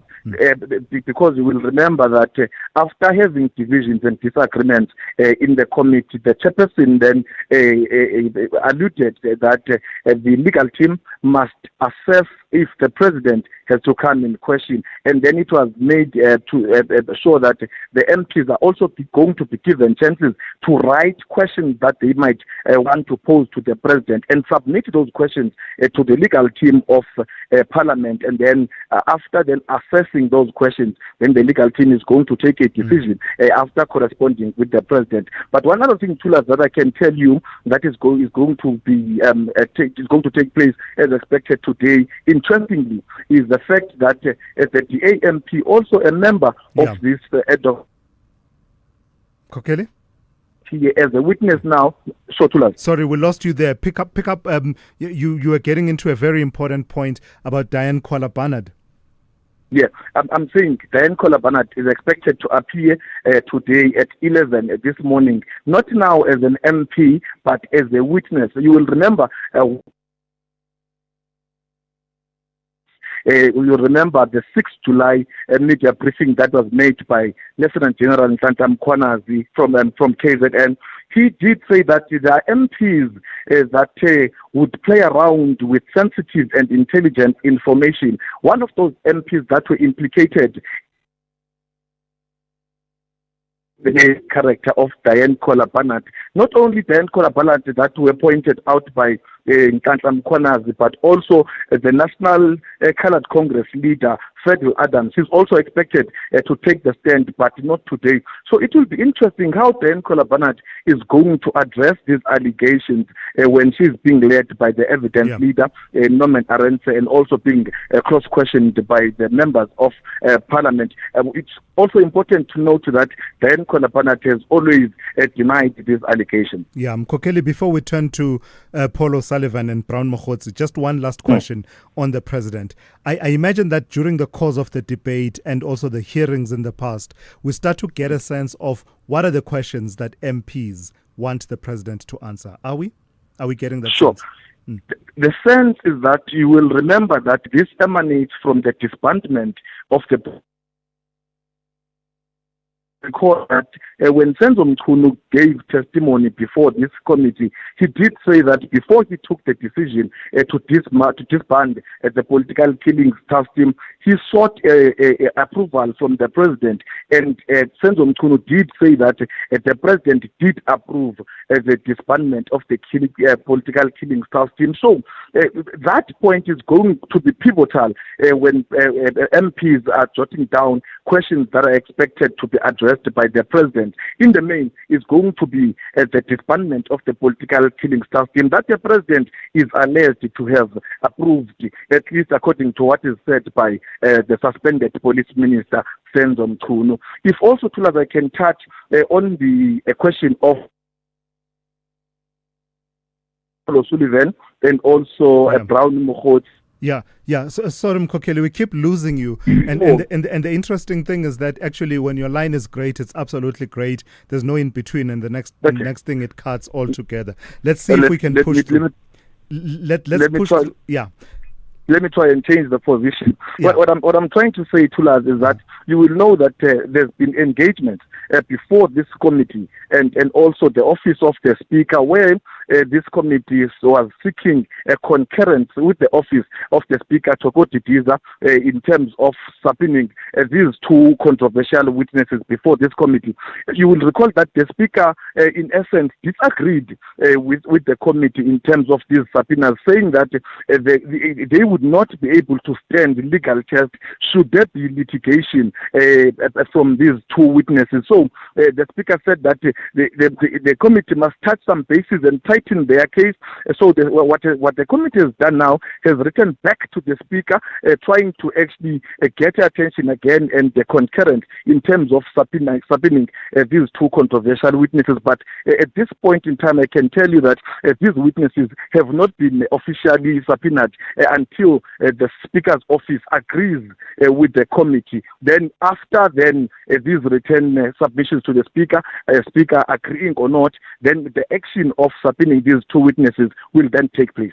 All right, Mkokeli, thank you for that. That's Mkokeli Bandla, SABC News reporter, watching all things in Parliament, including the ad hoc committee that is on the go. As Mkokeli says, Diane Kohler-Barnard is the next witness to appear there. And the debate around Paul O'Sullivan and Brown Mokhotsi rages on. As I speak to you now, I'm watching on Morning Live Julius Malema in conversation with Sakina Kamwendo, and they're talking in part about that very issue, with at least the summary that is being provided by our colleagues, saying that Mokhotsi and O'Sullivan have enjoyed the protection of the Speaker, Thoko Didiza. So that tells you where the thinking is of some of the members of that ad hoc committee, that they would have wanted those two individuals to be subpoenaed to appear before the ad hoc committee. On standby with your latest news headlines is N. Musa. And a good friend of the show, Silo Hatang, has sent us that clip of the president of Zimbabwe answering a question in a manner that really caused a bit of debate. We'll play that out for you in a short while. Good morning. Thanks to us. In the headlines, alleged crime kingpin Katiso Mulife is expected to appear in the High Court in Johannesburg today. His case was transferred from the Alexandra Magistrates Court in December last year. DA Member of Parliament's ad hoc committee, Diane Kohler-Barnard, is expected to appear before the committee as a witness today. This follows the KwaZulu-Natal Police Commissioner, Nhlanhla Mkwanazi's allegation that she had shared classified intelligence information. And the U.S. workplace regulator is investigating the sportswear manufacturer Nike over allegations that it treated white employees less favorably. The Equal Employment Opportunity Commission has taken the matter to court after Nike failed to provide all the company records on layoffs and the use of race. I'll have details on these and other stories at 8. SAFM, guiding you through the rush hour traffic. Good morning. Coming into Pretoria, the Mighty Montpellier Highway is very heavy still from Theo Martins down to Eskia Pithvalley. But as you come off onto Eskia Pithvalley, there's no traffic lights. You come through Marabastad into the city centre at WFN Como, so that's already badly backed up. Reminder, the R55 leaving Laudium going. Big queues this morning. Going to be asked to sit in some very heavy traffic down to about the Vreda Road junction. Joburg side, the N1 north away from Soweto up to Gordon Road looking slow. A lot of pressure on the Mike 1 today. Boyson's all the way through to about Corlett Drive. On your way to Santon is going to take a little bit longer than extra. And the earlier crash on the N12 coming in from Lenasia, Protea Glen at Golden Highway has cleared. There is a bit of a backlog though, a little bit further away, Aiken off Kibla Park area. Motorists diverting that way and just running into a little bit of an operation on that route as well. Durban, chaotic conditions around Spaghetti Junction. We've got a breakdown going south, so heavy coming through from Inanda Road towards 4 level. On the northbound side, there's been quite a big crash, so that's having an impact on south as well with onlookers. But the northbound backs heavily coming up from Cement Factory to Westwood Mall through Spaghetti Junction. N3 outbound from Sherwood, inbound from Pavilion, really backed up trying to get through 4 level and turn into that N2 north traffic, so if you can avoid Spaghetti Junction, do so. M13 Hillcrest through Kloof onto Fields Hill, very slow going there this morning as well. And Cape Town, heavy pressure on the M5 north. It's a crash as you come off the M5 onto the N2. It involves a Golden Arrow bus. Could take a little while to clear this. The M5 backs from Grassy Park, Plumstead, N2 into that heavy traffic from the airport. Also just worth a mention, R300, another heavy one from Delft all the way through to Fun Rippick Road and a turn into Stickland. Rob Byrne, SAFM Traffic. This is SAFM Sport with Zai Khan. Zai, good morning to you. So Gavin Hunt and his charges at Stellies went hunting and in the process they dethroned Amakosi, did they? Oh, yeah. The hunt made a big impact this morning. And unfortunately for Chiefs fans like Zelma, this impact landed right on the Nedbank Cup exit door. So let's go straight to it, Chad. The pain was felt in the studio in Auckland Park. Dude, I could already feel Zelma is quietly lowering the studio volume. She says the mics will go off. So please behave. I told you. Okay. Behave. Yeah, football. I think cup football really is brutal. So, no, it's okay, Zelma. We see you. But nevertheless, Stellenbosch FC, what a standout result for them in this Nedbank Cup, knocking out the defending champions Kaizer Chiefs with a composed and clinical performance. Hunt singled out the January signing of Wonderboy Makubu for his influence, while man of the match Devon Titus grabbed the decisive goal. But despite the big win, Hunt says his team must stay grounded. I don't believe in confidence. I think it's a myth, because confidence, you can go very quickly as well. So we're going to go to the next game. We play Chiefs in 2-3 weeks' time again. So, they'll certainly want to get one over us, I mean, they can win the league this year, really. They could. They've got a good squad of players there. They've got a good team, a lot of pace. They've got so much creativity in the final third. But, we're going to have to be confidence, feeling. Yeah, but the feeling lasts for 20 minutes now for me, and now, it's gone, really. We've got to think of the next game. But it's good for this little short period of time. In the other match, Mamelodi Sundowns survived a scare in the Nedbank Cup, edging Gamora United 2-1 at Loftus Versfeld in their round of 32 clash. Elsewhere, Manchester City booking their place in the Carabao Cup final with a 5-1 aggregate victory, and that was over the holders Newcastle, setting up a showdown with Arsenal. And cricket action, despite the warm-up defeat to India, the Proteas remain encouraged by their batting combinations heading into the T20 World Cup. The squad continues to draw confidence from their strong recent performances. Their specialist consultant, Albie Morkel, says the team's balance at the top order is one of their biggest strengths. We've got all the bases covered there, good left-right combinations, guys that can hit the ball out of the ground. So, like I said earlier, it's just keeping those guys in a good space. Most of them had good SA20s back home. Yes, different conditions, but it's actually more batting friendly. So, I'm looking forward to the tournament. It's going to be a good one. And more cricket. Neil Brunt and Luandri Pretorius struck superb centuries to power the Titans to a 6-wicket victory over the Muthiram Tuskers in their Cricket South Africa 4-day series clash at the Pietermaritzburg Oval. And finally, tennis. Ekaterina Alexandrova cruised into the quarterfinals of the Abu Dhabi Open with a dominant straight sets victory over Diana Yamstreska. We'll have more sport. Serving it up, top of the hour, I'm Zai Khan. The Business Update on SAFM. Darling, good morning to you. I saw the story. Yes. And its importance in terms of the country's industrialization. South Africa joining Afrexim Bank, and it has come with certain benefits, hasn't it? That's right, Thulas. SA officially becoming a member of the African Export-Import Bank, a move that strengthens the country's access to long-term Africa-focused development funding at a time when global financing is becoming more uncertain. Now, Afrexim Bank has announced an $8 billion support package for the country aimed at backing industrial growth priorities such as mineral beneficiation, vehicle manufacturing, and the development of industrial parks. Importantly, a session gives SA a seat on the bank's board, allowing it to directly influence funding decisions across the continent. Now, the bank will work alongside local development finance institutions and commercial banks, helping crowd in capital rather than replacing it. An additional $3 billion has been earmarked for a transformation fund targeting Black-owned businesses in sectors like manufacturing, energy and logistics. For South Africa, joining Afrexim Bank anchors the country more firmly into African trade and industrial networks, of course, supports the goals of the African Continental Free Trade Area and positions local firms to benefit from deeper intra-African trade and investment flows. So that's news at the macroeconomic level, good news. Yes. But at the micro level, not so great. Tell me about household debt. Not at all. Not at all, Thulas. A Debt Busters report shows South African consumers, yes, are feeling more confident, but remain under severe financial strain as costs continue to outpace income growth. Now, the Q4 debt index shows consumers entering debt counseling now need 71% of their take-home pay just to service debt. These are the highest. This is the highest level since 2017. And nearly all have personal loans, while almost 60% rely on payday loans to make ends meet.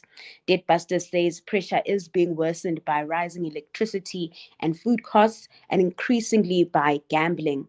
The firm notes growing evidence of money being diverted from essentials and debt repayments to online betting, often escalating rapidly around payday and adding bank fees and high interest credit to already stretched budgets. Financial stress is also shifting older, with more consumers over 45 seeking help. Despite interest rate cuts and lower inflation, Debtbusters warns households have little room to absorb further shocks, underscoring the need for tighter control. Laslin Dowling, how are the markets looking at this hour? I'm sorry. You caught me. You caught me off guard. I was busy fixing my glasses and stuff. I said, what's the silence? Why the silence? Yeah, you caught me off guard. The markets, how are they looking at this hour?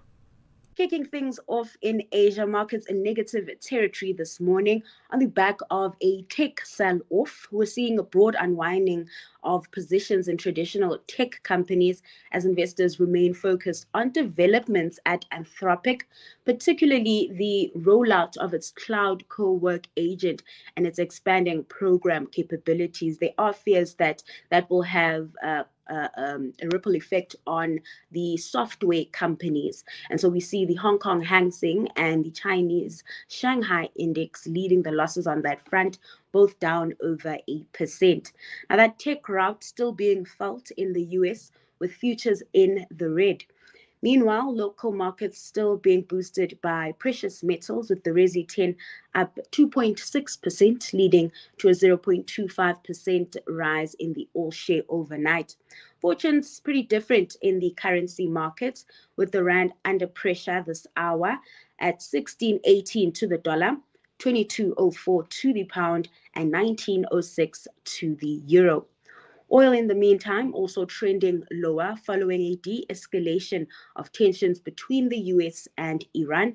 Brent trading just below $67 a barrel this hour.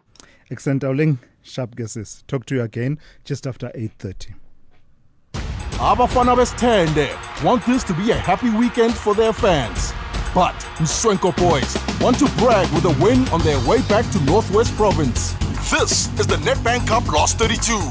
More than a number. Catch Golden Arrows versus Orbit College this Saturday, 7 February at 5:30 p.m. Live on SABC Plus and SABC 1. Then on SABC radio stations at 6 p.m. Proudly brought to you by SABC Sports. For the love of the game. Call Thulasizwe now. 086 000 2032.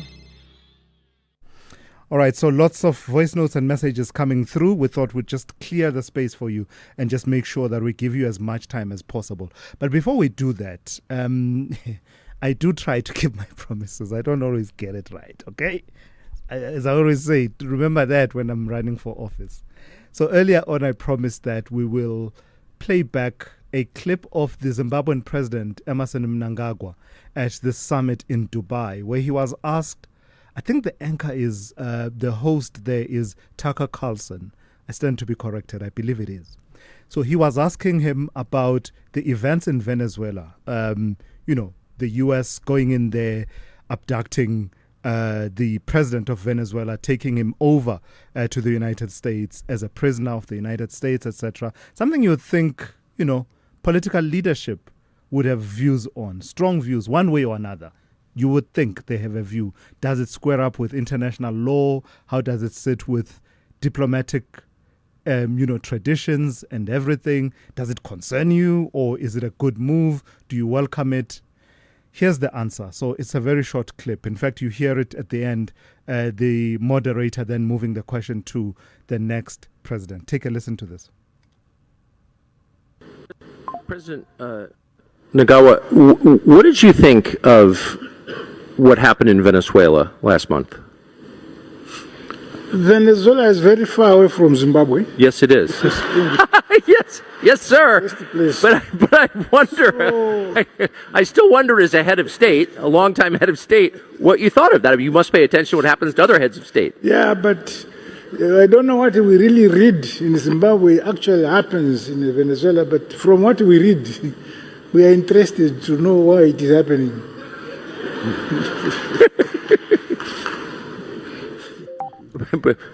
President B, what did you think? Have it. I think it's now replaying itself. So that was it. That was the long and short of the question and answer. Venezuela is very far from Zimbabwe. What we read from Zimbabwe about what happens in Venezuela, we wonder whether it actually happens. It has gotten a lot of reaction. A lot of people, especially on social media, feeling that wasn't really the best answer for a head of state to give on an issue that became such a preoccupation on the geopolitical stage. And that was the answer that you got. We read and we are interested whether it actually happens. I don't know. If you want, you can weigh in on that. Let me play you some of the voice notes. Oh, okay. This one is about Melissa. I wonder what that is about. She's smiling. She's blushing. Let's hear. Good morning, Thulas. This lady, Melissa Puta, she's very much intelligent, enthusiastic, energetic, articulative, and this is what we want in 21st century radio broadcasting. Aubrey. Aubrey, thank you for that. She's smiling, like I said, and blushing quite a bit. Yeah, there you have it. That's Melissa in brief. Let me take a few of these messages. A lot of people responding to the question of whether or not President Ramaphosa should appear before the ad hoc committee. So let me start with those. Thulas, if all of us were equal before the law, why is the president not called to come and answer questions so that they can ask him questions, they can grill him? It shows that this law is only for particular people. That's why he can be treated with a kid's glove. And then if other people will decide not to come to the committee to answer questions, they will be subpoenaed. Why? They must come also.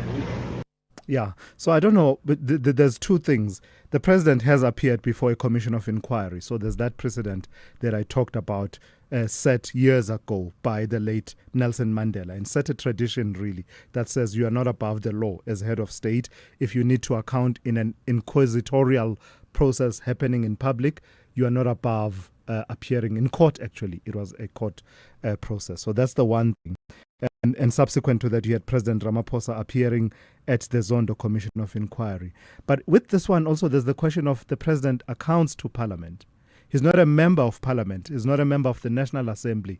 He vacates the seat as soon as he's elected president. But accountability also happens in Parliament. This is a committee of Parliament. So does the answering of questions in writing fulfill that purpose? Of course, the president answers questions in writing all the time and oral questions all the time in Parliament. But for this particular purpose, is it sufficient? But as Mkhokeli Bandla was telling us, so it seems there'll be a two-stage approach. The MPs will write their questions and the president will respond, and then based on that, a decision will be taken on whether or not to invite him and ask him to come and appear in person. Good morning, Thulasizwe from Durban. Thulas, we are hoping that the ad hoc commission changes its mind and it calls the president. We don't want him to answer in written statement. We want him to answer. There's Jacob Zuma was called. No one had a problem. Everyone was jumping up and down. We want him to be called and answer. How does he hold on to 3 ID documents? Whilst in South Africa, the law states you must only have one. 2, we saw this thing of him being protected in the State Capture Commission. We saw him being protected in the Phala. So we're tired of this man being protected when he is a criminal. All right, thank you for that. I'm pretty sure that the questions you are raising would definitely come up, given the the composition of the ad hoc committee. You can count on it that it would be quite the session. So let's see what happens, whether MPs, after they've asked their questions, what will be the outcome. Let me take the traffic update and then I will go to the calls. Thabo in Germiston, Lefoko in the northwest, as well as Moses in Bramley. Stand by, I'm coming to you next. SAFM, guiding you through the rush hour traffic. Very heavy coming out of Centurion, or down through Centurion from sort of Laudium area, the R55 down to Vreda Road. It's a really big backlog, that one. You might want to avoid it and look at some alternative routes. Away from that, into Pretoria CBD, no lights on SKM Pathlade at WFN Como. Very heavy this morning. Also lights down as you come through Vanderbom Pass on Steve Biko. So heading to Gazina is quite a problem there as well. It's the Steve Biko Herzog Road that's out. Ollie Fontaine from Blue Hills. What a mission it is to get through to the N1. Couple of traffic lights down there. That Ollie Fontaine exit from Blue Hills towards the highway. Very busy. Cedar Road coming in from Dane, Fern and Chartwell. Very slow this morning into Four Ways. Big backlogs there. And the Mike 1 full of traffic between Boysons and now Grayston Drive. If you're heading through to Sandton, it is just going to be a slow one. All sorts of issues around Spaghetti Junction in Durban. Crash scene on the N2 North. That's the big problem. The collision up by Westwood Mall. In fact, probably close to the Clare Road Bridge. So before you get to Umgena Road, the traffic's all the way back to Cement Factory. N3 inbound is heavy from before even Pavilion, just trying to get into the N2. And the N3 outbound from Sherwood, also backlogging into that N2 North. You can avoid Spaghetti Junction, trying to go north. That'd be a good call. Southbound, there's a couple of breakdowns, so very heavy coming through from Queen Nundy Drive, plus some onlooking as well at the drama on the northbound side. Hillcrest through to Pinetown, very slow, down onto Fields Hill. That run through Kloof this morning, bad. Higginson Highway, no traffic lights at the N2 coming out of Chatsworth, that's bad. And there's some roadworks and faulty traffic lights over Peter Maritzburg's Chotamotala between Northdale and the N3, and that's a bit of a mission to get through as well. Cape Town, heavy pressure into Hospital Bend on the N2 and M5 highways.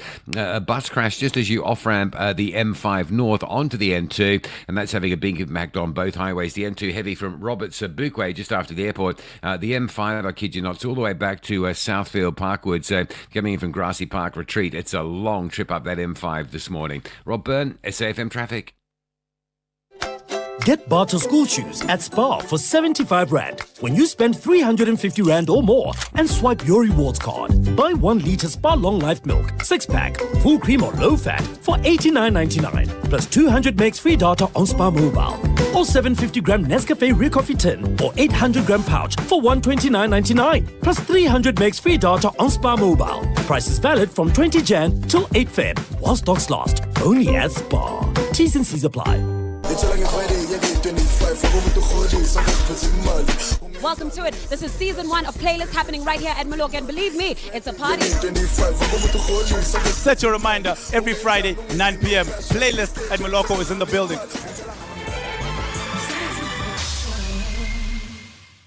All week long, we are saying yes to a first for Africa.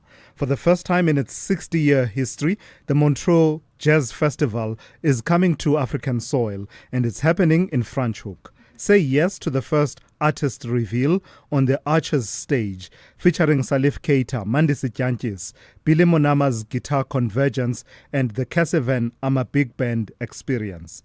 And say yes to the Jazz Village, with intimate performances by Madala Gunene with Sibusile Xaba and Kwanti Le with Herbie Tswayedi, Andile Yenana, Ayanda Sigate, and Sisonke Konti. This is just the beginning. Many more acts to come. Tickets for the Archers are now on sale at ticketmaster.co.za. Montreux Jazz Festival Franschhoek, presented by Nedbank. Say yes. Call Thulasizwe now. 086 000 2032. All right, let me take 3 quick calls. Gentlemen, Thabo, Lefuko, and Moses, on the same topic, ad hoc committee. Short and sharp for me, if you don't mind. Good morning to you. Thabo, let me start with you in Germiston. Hi, good morning, Tulas. How are you? Yeah, very well. How are you? Good, man. It's hot already. Can you imagine? Go, Bibab. Tulas, a quick one regarding the ad hoc committee, the president. You know, if there's one person who's going to undermine the good work that this ad hoc committee is doing so far, I pray that doesn't become, the president. And I'll tell you why. We all know that the president has been sort of mentioned quite a lot, predominantly, actually mainly in the issues of the PKTT, the disbandment of the PKTT. And we all know that the president has been mentioned, somewhat mentioned in the, with Brian Mogotsi, in Brian Mogotzi's testimony. And of course, there's issues with Maumela, which are not necessarily, before the ad hoc committee as we speak.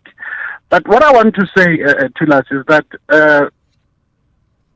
for that, particularly the PKTT, the president has to appear before the ad hoc committee physically in person, so that she can, first of all, she has to obviously convince the nation that he's got nothing to hide. Yeah. That's point number 1. Point number 2, in terms of how that ad hoc committee operates, Tulas, the first session, it's a situation where the evidence leader, leads evidence and so on. And the second and follow-up sessions, it's where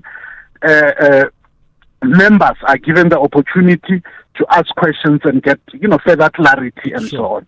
So that can only happen if the president appears, personally before the ad hoc committee, because written submissions won't be sufficient, and they would lead to what the legal people would tell you.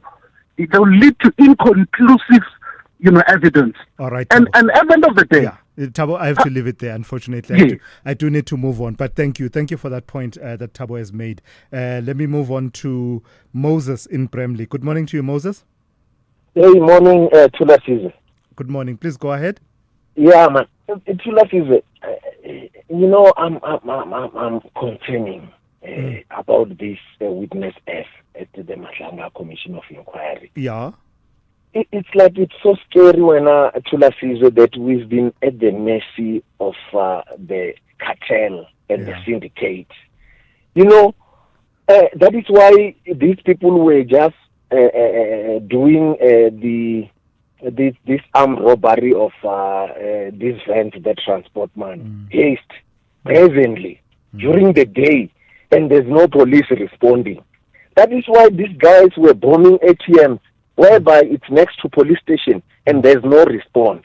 Yeah. You know, we were living dangerously, thanks to Kantla Mukwanazi for bringing all this nonsense to the fore so that people should know exactly what's going on. I was saying I sense an optimism on your side. You're speaking about it in the past tense and saying we were. I would say we are living dangerously because, you know, we are only getting to find out about these things now, but the full extent of it, we really don't know.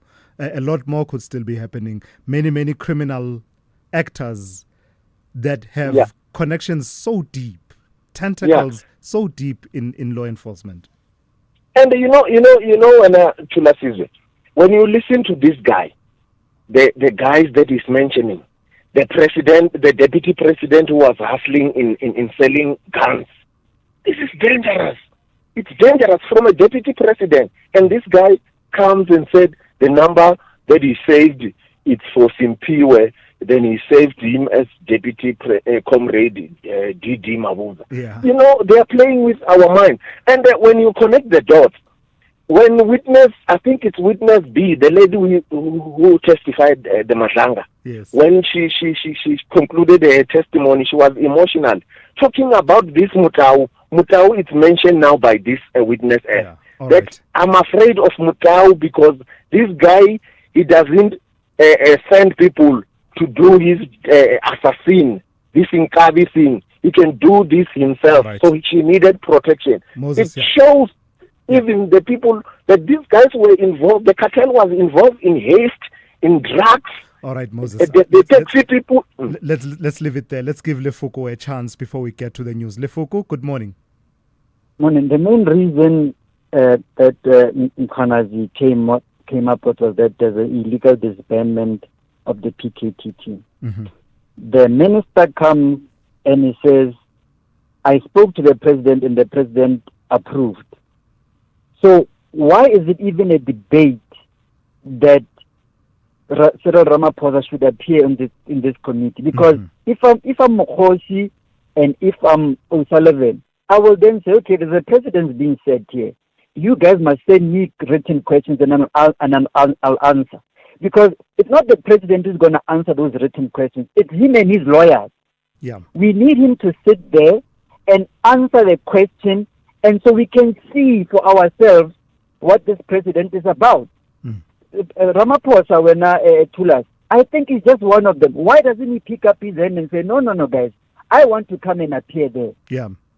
Why doesn't he say he wants to appear? Actually, there's that option of volunteering and saying, I hear this debate, guys, let's stop this debate. When do you want me to come? When do you want me to come? Let me check my diary and let's confirm. When do you want me to come? And I'll answer those questions. Yeah. Thanks, Thulas. All right, thank you for that, Lefuko. So clearly, the sense that certainly the way that Lefuko phrases it, I think I hear what Lefuko is saying, that if the debate has been partly about the disbandment of the political killings task team, and there's a version that says, Mister, you knew about this, I informed you. And I remember the debate being, at what point did he know? How much did he know? I get the sense that people have that those questions would be better answered by the president in person. As I say, let's see how it is all unraveled and how it is resolved. That question, written responses versus an appearance in person. How many days would the president need, by the way, to be sitting there? We're probably looking at about 5 days or thereabouts, a whole week of appearances. And Musa on standby with the latest news. Outsurance is in the business of saving you money on your car insurance premium. If they can't, ask for 500 Rand. SMS out to 30754. That's out to 30754.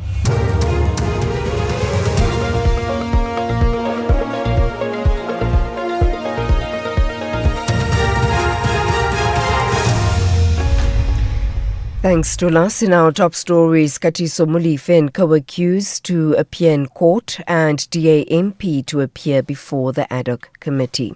Good morning. Alleged crime kingpin Katiso Molefe is expected to appear in the High Court in Johannesburg today. His case was transferred from the Alexandra Magistrates Court in December last year after prosecutors received authorization to centralize the Vereniging docket. It cited the seriousness of the charges against him. He's accused of orchestrating the killing of Oupa Sifoka, also known as DJ Somebody, in November 2022. Molefe and three co-accused are facing charges including murder and unlawful possession of firearms and ammunition. Nomtsikilelo Mtibela reports. The state alleges that Molefe orchestrated the murder of Oupa Sifoka, popularly known as DJ Somebody, who was gunned down on the 20th November 2022. According to the state, forensic evidence links the high-caliber rifles used in DJ Somebody's murder to several other high-profile killings, including those of Hector Buthelezi, known as DJ Findos, Don Tindleni, and Ahmed Swart. DA Member of Parliament's ad hoc committee, Diane Kola-Barnard, is expected to appear before the committee as a witness today. This follows the KwaZulu-Natal Police Commissioner, Nhlanhla Mkhwanazi's allegation that she had shared classified intelligence information. Kola-Barnard has denied any wrongdoing. Her expected appearance is likely to raise questions about the conduct of members of Parliament. Former KwaZulu-Natal Director of Public Prosecutions, Advocate Moiponi Noko, is set to continue to testify before the Nkabinde inquiry in Pretoria this morning. The inquiry is assessing suspended South Gauteng Director of Public Prosecutions, Advocate Andrew Chauke's fitness to hold office. Yesterday, Noko said she was accused of being captured for pursuing racketeering charges against members of the Katumana police unit that allegedly killed 28 suspects. Ballistic experts in most of these murder cases indicated, for instance, where the accused persons created an impression that the deceased shot at them from inside the car, that the car's windows were closed and no indication that shots were fired through the closed windows from the inside. In other cases, some deceased were shot from the back whilst lying down or in a sleeping position. Some were shot at while in a sitting position and the shooter in a standing position. All this is established by ballistic analysis. The Alfred Nzo District Municipality in the Eastern Cape says it will now focus on achieving a clean government after facing allegations of corruption over the years. The municipality has a new mayor. Tsileng Sobotongo has taken over from Vukile Mhlelembana, who resigned last year. Simile Suhundla is the new municipal manager. We have 2017 investigation by the SIU. We have another investigation in 2024. So those that were in 2017, some of them are still in court, but are being dealt with to conclusion. We are still having an investigation going through the SIU for the one of 2024, and we have not yet received the outcomes from the SIU. But I would say that Alfredo, in terms of issues of fraud and corruption, is dealing with those things. And finally, the U.S. workplace regulator is investigating sportswear manufacturer Nike over allegations it treated white employees less favorably. The Equal Employment Opportunity Commission has taken the matter to court after Nike failed to provide company records on layoffs and the use of race and ethnicity data. The BBC's Michelle Fleury reports. The agency is also examining a number of internal programs it says may have restricted mentoring or career development on the basis of race. Nike responded, calling the court action a surprising and unusual escalation. The company said it takes the matter seriously, had already provided thousands of pages of information and will continue to cooperate with the agency. Recapping the top story, alleged crime kingpin Katiso Molefe is expected to appear in the High Court in Johannesburg today. Molefe and three co-accused are facing charges including murder and unlawful possession of firearms and ammunition. For SAFM News, I am Anne Musa. Outsurance will go out of their way to try and save you money on your car insurance. If they can't, ask for 500 Rand. SMS out to 30754. That's out to 30754. Love is in the air, but with Outsurance, there could be some awesome car insurance savings for you too. Like 27-year-old Liam, who saves an awesome 640 Rand on his 2020 Ford Ranger. Get a quote now, and if Outsurance can't save you money, ask for 500 Rand or 1,500 Rand if you've been claim-free and with the same insurer for 3 years. SMS out to 30754. That's out to 30754. Licensed insurer and FSP. T's, C's and information online. It's a very good morning to you in your SFM sports headlines. Cricket, Albie Morkel admitting the brutal Indian conditions exposed the Proteas bowlers ahead of the T20 World Cup. And Team South Africa unveiled their squad heading to the Milano Cortina 2026 Winter Olympics. We'll have the details just before 8:30. SAFM. Guiding you through the rush hour traffic. Good morning around Centurion. Just a heads up, big delays on that R55. Still with us down to Vrieda Road. If you're leaving Laudium, you might want to stay off that. That route is very heavily backed up. There's some real pressure on the Mike 1 as well this morning from Boyson's all the way through to Greyston. Going to get there a lot slower than you normally would. And the N12, N3 from Alberton up to Galuli's. A bit of a car park on that run through Bedfordview as well. Durban, major delay alert if you're around Spaghetti Junction. Crash going northbound earlier this morning.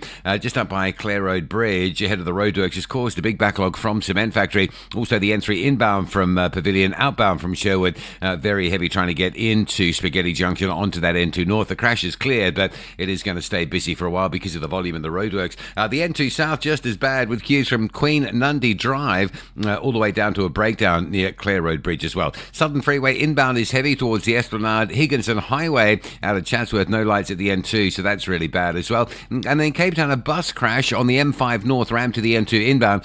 Both of those highways affected. N2 from the airport, M5 from Southfield and Parkwood. And if you're coming out of Tableview, wondering what the fuss is about on the Coburg Road, that is a crash scene near Montague Drive. With your traffic updates, I'm Rob Byrne.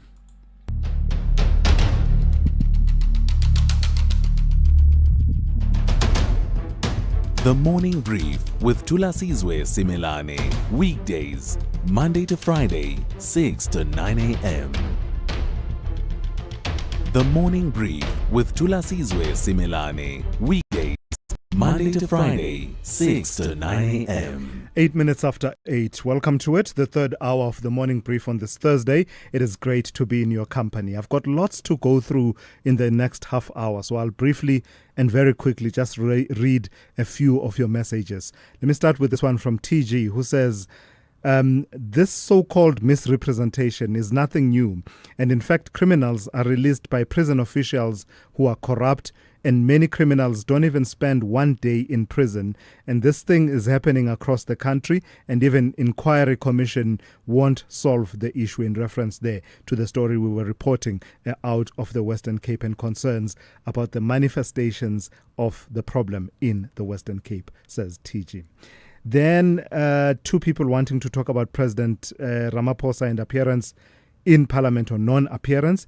This person, Mr. MF says, Mdumiseni Ntuli is undermining the ad hoc committee work by unnecessarily protecting Ramaphosa. And then Tichi, is it Tichi Zweni or is it Tichi? Tichi Zweni, 2 C's, okay. Tichi Zweni says, if the president can't appear in person, then Paul O'Sullivan can request the same. And then Bongani is asking, I've been wondering whatever happened to Miss Phakamile Hlubi Majola.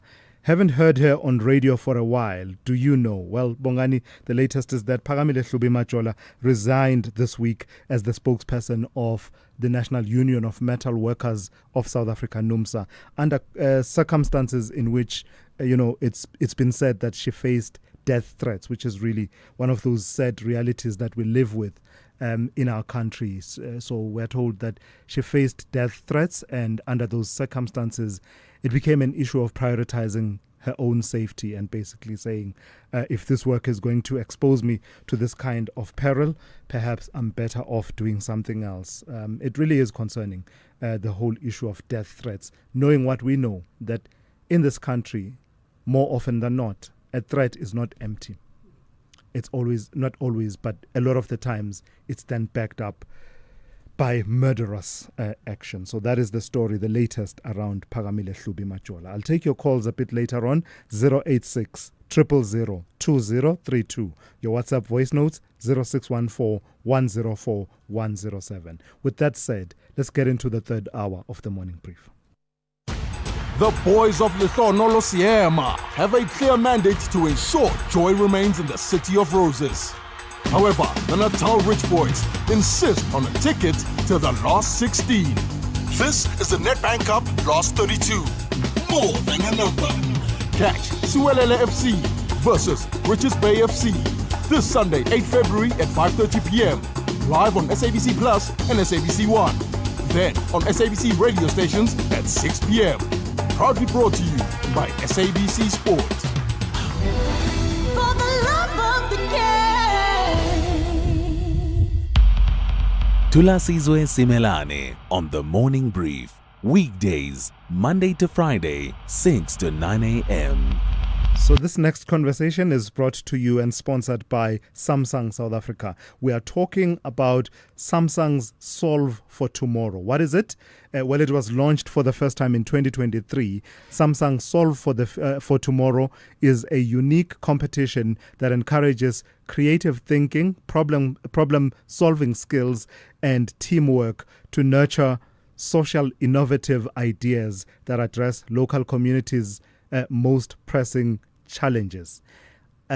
It's a bit of a mouthful, I've said it, but let's see if we can get a bit more of an understanding what it's all about. I'm joined by Lefa Makgato, who is Samsung South Africa's CSR manager. Good morning to you, Lefa, and thank you for your time. I gave it a crack at explaining what it is, but you are better placed at explaining what is Solve for Tomorrow and what are its origins. So, Caesar, Solve for Tomorrow is a global innovation and education program that empowers young people to use science, technology, engineering, and mathematics skills to solve real problems in their communities. It originates from Samsung's belief that education and innovation can drive meaningful social change. The program was first launched in the United States in 2010. And it later expanded globally, including South Africa as of 2023. And our biggest focus is on equipping youth with design thinking and problem-solving skills through mentorship, and also helping these learners to turn local challenges into practical, technology-driven solutions that can improve lives and, while creating future leaders.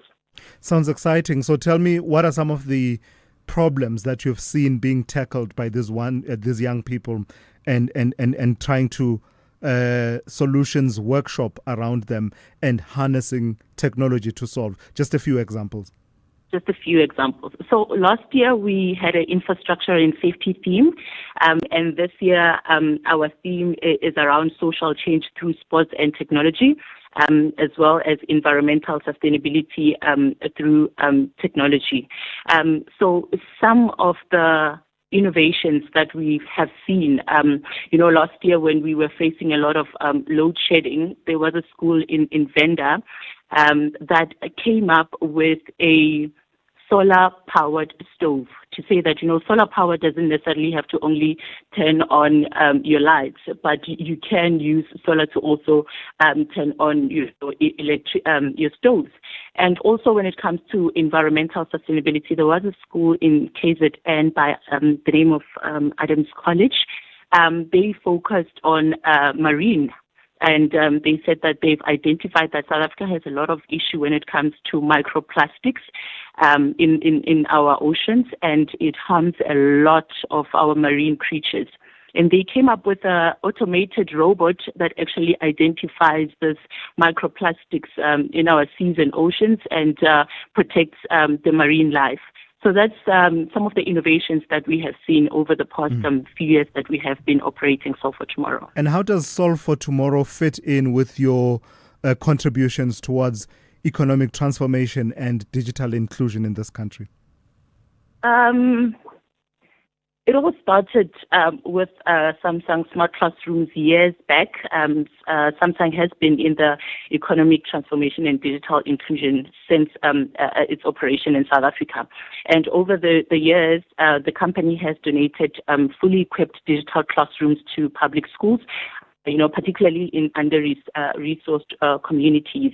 And these classrooms gave learners and teachers access to technology like interactive boards, tablets, and digital content, helping the teachers to modernize teaching and introduce digital literacy at a time when many schools had very, limited access to technology.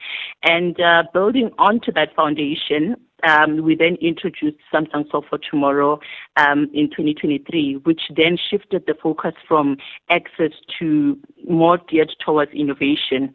And also we have another program at a post-school level, which is called the Samsung Innovation Campus, which takes impact further by equipping university students and graduates with advanced digital skills such as coding, intelligence, and the Internet of Things.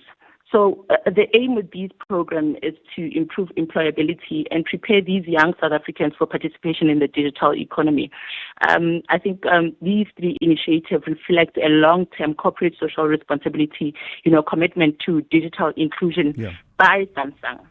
So lastly then, Lifa, what is the qualifying criteria and the process for entering for 2026 Solve for Tomorrow competition? So the qualifying criteria is quite simple. You need to be a learner that is in grade 10 and 11 in a public schools within the borders of South Africa.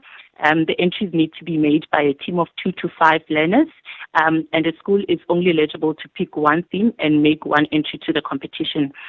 So the entries are made to the Samsung Solve for Tomorrow website, where the schools will get more information regarding the competition. All right, Lifa, thank you for that. That's Lifa Makgato, Samsung South Africa's CSR manager. I get the feeling that we should have done this conversation a bit earlier in the show. We've got a thriving community of pupils who are in cars with parents. We can't guarantee that we are always their first choice for listening, but they're a captive audience when their parents are driving them to school, so they have no option but to hear and listen to us, and somehow they end up suffering Stockholm syndrome and identifying with the program. So something tells me we should have done it a bit earlier on so that we reach these young people before they get to school. That conversation was brought to you and sponsored by Samsung South Africa. You can become a victim of a legal problem, wrongful arrest, assault, uncontested divorce, rental disputes, maintenance matters, or labor problems. It can happen to you. Clientele Legal provides tough professional lawyers for an affordable monthly premium. Our legal team is standing by to assist you 24 hours a day. Join today. SMS SAFM to 32195. That's SAFM to 32195. Clientele General is an authorized FSP and licensed non-life insurer. T's and C's online. Standard rates apply. The boys of Thulasizwe have a clear mandate to ensure joy remains in the City of Roses. However, the Natal Rich Boys insist on a ticket to the last 16. This is the Nedbank Cup last 32. More than a number. Catch Suelele FC versus Richards Bay FC this Sunday, 8 February at 5:30 p.m. live on SABC Plus and SABC One. Then on SABC radio stations at 6 p.m. Proudly brought to you by SABC Sport. For the love of the game.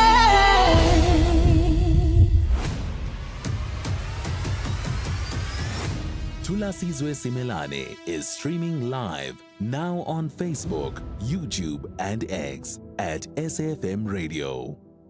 20 minutes after 8, at least 10 people have drowned or are missing across the country in just 1 week as the National Sea Rescue Institute, NSRI, responded to more than 30 water-related emergencies nationwide. The incidents come amid a summer heat wave and dangerous spring tides. prompting renewed warnings from rescue and life-saving authorities about the growing risks of swimming in both coastal and inland waters. Andrew Ingram is from the National Sea Rescue Institute, where he is communications manager. Good morning to you, Andrew, and thank you for your time. So 30 incidents that you've responded to water-related emergencies nationwide. Is this par for the course, or is this higher than usual for this time of year? Good morning, Thulasizwe. It's higher than usual for this time of the year. We have, as you say, been going through some really hot weather. So a lot of people have been going down to the beaches as well as using inland dams to cool down. But our NSRI volunteers have been extremely busy, and I think there are a couple of worrying things around it. Majorly, rip currents being very, very difficult for people to identify. Does the fact that most of these incidents happened in coastal provinces, your KZN, Eastern Cape and the Western Cape, say anything about where exactly in the body of water that has been involved, or is it both coastal and inland? Thulasizwe, interestingly, most of the drownings in South Africa happen inland, which is certainly not reflected in the weak statistics that we're referring to now. But KwaZulu-Natal, the Eastern Cape and the Western Cape does have a higher drowning rate than the rest of the country. I think mainly because of the number of people and the water bodies. And when it's hot, people want to cool down in the water. And what are some of the common features that you've observed? I see that there's also a concern that you are raising about the age of the people that have been involved in many of these incidents. The average age, that is. Yeah, that's quite right. We repeatedly throughout the season, we remind parents and caregivers to please watch children when they're near water. And this includes teenagers. The one incident of a group of 13-year-old children being taken out by a rip current at Kleinmond is a good example of people swimming at a beach that isn't lifeguarded and not understanding the rip currents. Thanks to the NSRI Pink Boys and really quick thinking bystanders who called for help and then got flotation to those youngsters and the two parents who went into the water to assist them. That all ended happily. But rip currents really are an incredibly dangerous thing, and that's why you will hear emergency services and the NSRI saying repeatedly, please choose a beach where lifeguards are on duty and swim between the flags. It's because most people find rip currents so difficult to see. So we've faced that question from one of our callers, and I know we've covered it in the past, but there's no harm in reiterating and reinforcing the message. What are rip currents, and how do they relate to the full moon, spring tide, so that people are aware how these things relate, especially people living in coastal areas?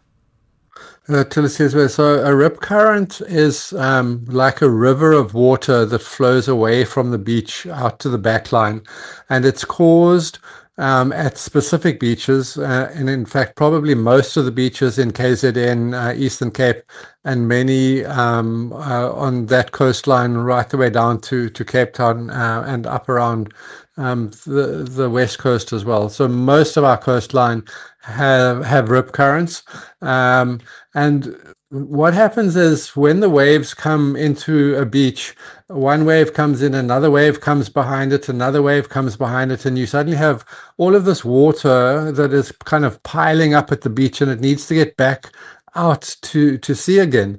And so it moves along the front of the beach looking for a place where it's easiest to get out, and the water will find a little channel perhaps, or a gap between a couple of sandbanks, and will flow out there. And when it does that, perhaps you've seen when you turn a tap on and the tap water hits the sand and it flows away from the tap, it erodes a gully out where that water is flowing. So a rip current does exactly the same thing. It erodes the sand away from the bottom of the beach, going out towards the back line, and that area becomes deeper. So if somebody is swimming, they could be swimming in a nice, safe area, shallow area, and suddenly they could step into that channel that's a rip current. And rip currents flow very, very fast. An Olympic swimmer won't be able to swim against it. So the only way to get out of that is to swim at 90 degrees to the way you're being pulled. And the analogy of the river, I think, is useful again. If you're trying to get out of a river, you don't swim upstream or against the current. You swim sideways. You swim to the bank to get out of it. And it's exactly the same with a rip current. If you swim at 90 degrees to the way that you're being pulled, you will swim onto the sandbank, and then you'll be able to get out. The most important thing to do is not to panic, and that's easy to say. It's not so easy to do. So flip onto your back, raise your hand for help. Somebody on the shore should then phone the NSRI or emergency services. 112 is a free call from your cell phone to call for help. And then I think so importantly for people on the beach who see somebody in difficulty, it's very, very dangerous to go into the water to try and help somebody. But if you decide that you are going to do that, you must take flotation with you for yourself and for the person you're going to help. That could be an NSRI pink buoy, or it could be a bodyboard, a surfboard, anything that floats, so that you and the person you're going to help has something that floats. And make sure somebody else has phoned for help before you go into the water. All right, thank you for that. Andrew Ingram, the National Sea Rescue Institute Communications Manager, ending off on that note there with some really helpful tips about how to respond to these situations. Call Thulasizwe now, 086 000 2032. All right, let me go to some of your WhatsApp messages and voice notes that have been coming through, a lot of them. So let me take them. Let me take these ones that have to do with the Labour Department. We spoke about the national minimum wage being raised for this year. Good morning, Thulas. The company that I work for deduct UIF from my salary, and then they don't pay it over to Department of Labor. I visited Department of Labor. That is how I discovered this issue. It happened for the last 2 years. So what can I do going forward? Because according to the officer at the Department of Labor, I must be dismissed for them to follow on. Yeah. So I'd like advice, please. Sure. Let's see if anyone can come through. But I'm aware that there's quite a number of companies that do that. The statutory deductions that then are not paid over to where they are supposed to go. If anyone is able to assist us with that, please do reach out. Let's see if we can take that forward and answer those questions. Good morning. Good morning, Grant from the Free State. Yeah, listening to the chap talking now about your domestic workers. I think we should just still start doing our domestic work ourselves. We can and need to do it the same as the rest of the world. Most of the world don't have domestic staff. So I think that era might be coming to an end. We don't need domestic workers. We can do it ourselves. We're just lazy. Just get up a bit earlier and do it on a weekend. Okay, great. Save yourself a lot of money. I think that is an era that's going to come to an end soon. I'm laughing, Grant, because you must be the exception. A lot of people will say, we just wouldn't cope with the amount of work that needs to be done. Then one or two people responding to the Zimbabwean president answering that question on Venezuela. Good morning. No, wrong one. This is the one I wanted to play. Good morning, Thulas and the team. Good show as always. Thulas, as I'm listening to Zimbabwe President Mnangagwa, I don't think that's a bad answer to learn, considering that all heads of states, all of them, to us, including Macron, EU, have not rub Trump in the bad way. So Mnangagwa don't want to attract unnecessary attention to Zimbabwe. That's my take here. BK, thank you. BK, thank you for that. I hear you. Let me go straight to Ann Musa on standby with the latest news headlines. Good morning. Thanks to us. In the headlines, the National Union of Mine Workers has urged the Trade, Industry and Competition Department to urgently intervene in preventing job losses at Cast Products South Africa.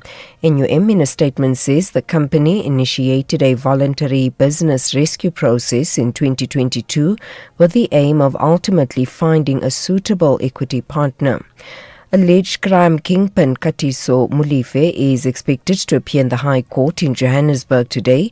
Molefe and 3 co-accused are facing charges including murder and unlawful possession of firearms and ammunition. And former KwaZulu-Natal Director of Public Prosecutions, Advocate Moiponi Noko, is set to continue to testify before the Nkabinde inquiry in Pretoria this morning. I'll have details on these and other stories at 9. SAFM, guiding you through the rush hour traffic. Just heads up, if you're driving out of Centurion, still very heavy on the R55, leaving Laudium area, going south down towards Vreda Road. That queue has just steadily got worse and worse as we've got through the morning.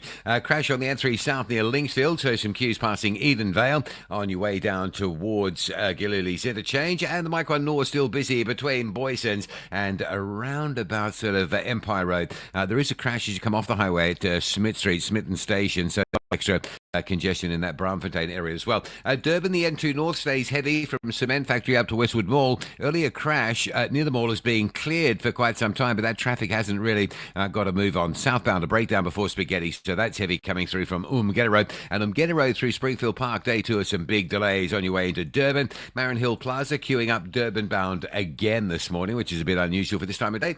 Cape Town, a crash on Kuberg Road at Montague Drive a little bit earlier this morning. Still backlogging traffic coming past the Refinery as you come out of the Tableview or Killarney sides. And the crash involving a bus on the M5 North at the N2 has been cleared, but it's left heavy traffic coming in from the Kenilworth area, as well as a busy N2 from as far back as Robert Tabuko. And some big heavy rains recently. We might be needing the rain in Cape Town, but just out the country a little bit further, there are closures of roads and some bridges that are flooded in the Montague and Ashton areas this morning, so you might find some diversions of routes across the course of the day. Rob Byrne, SAFM Traffic. This is SAFM Sport with Zai Khan.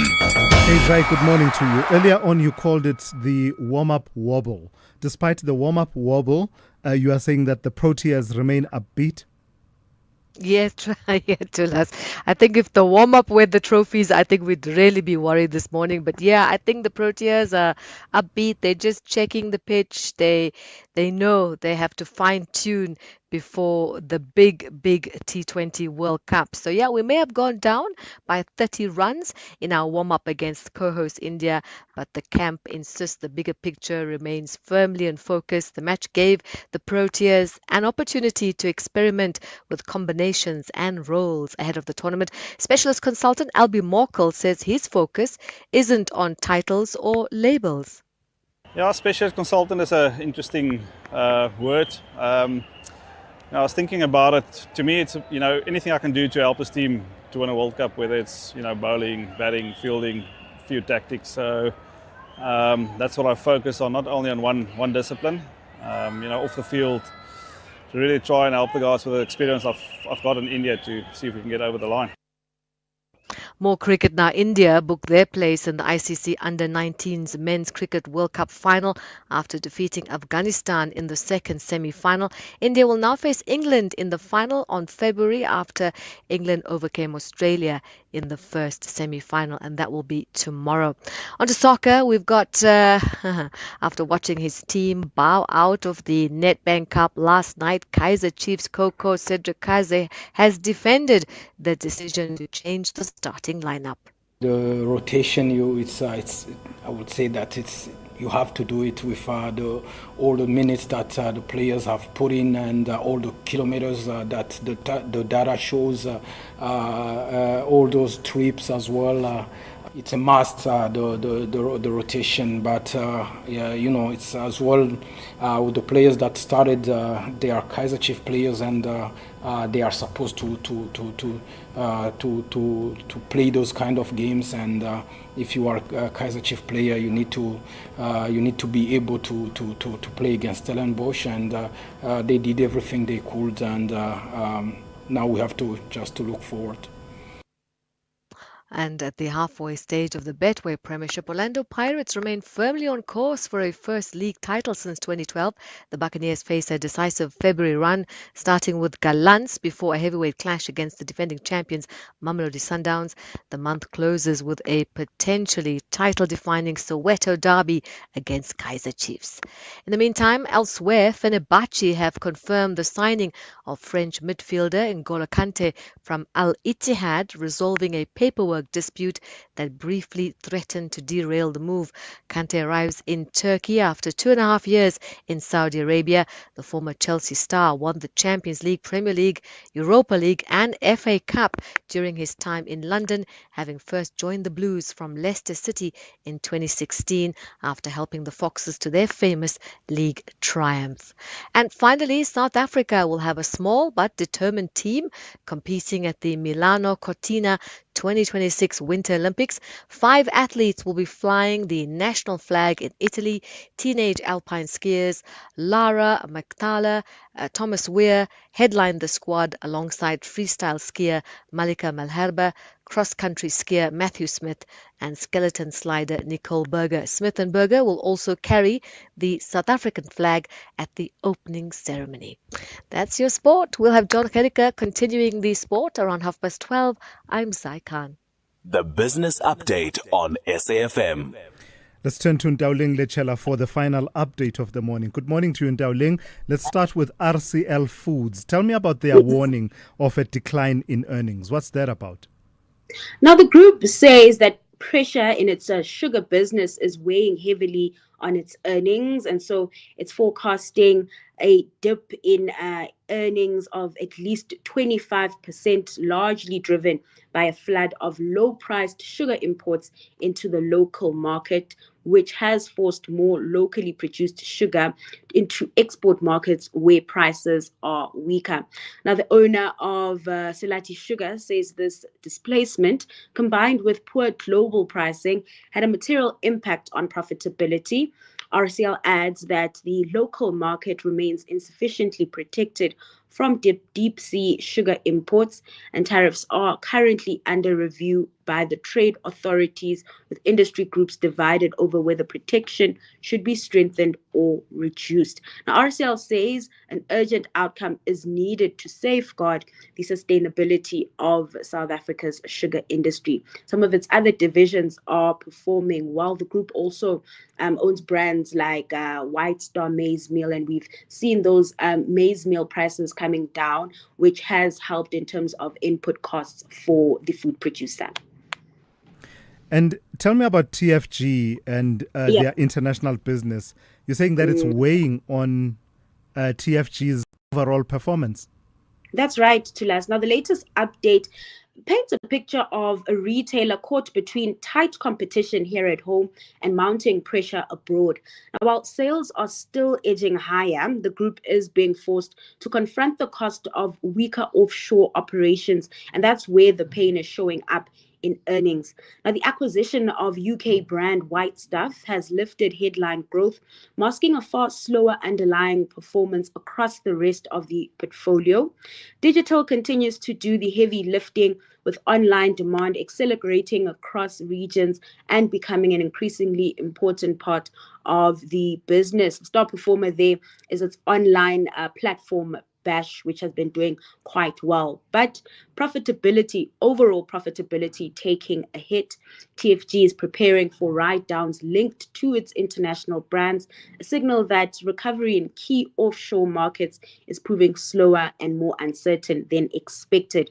Back home, trading remains resilient but restrained as consumers remain cautious despite easing inflation and easing interest rates.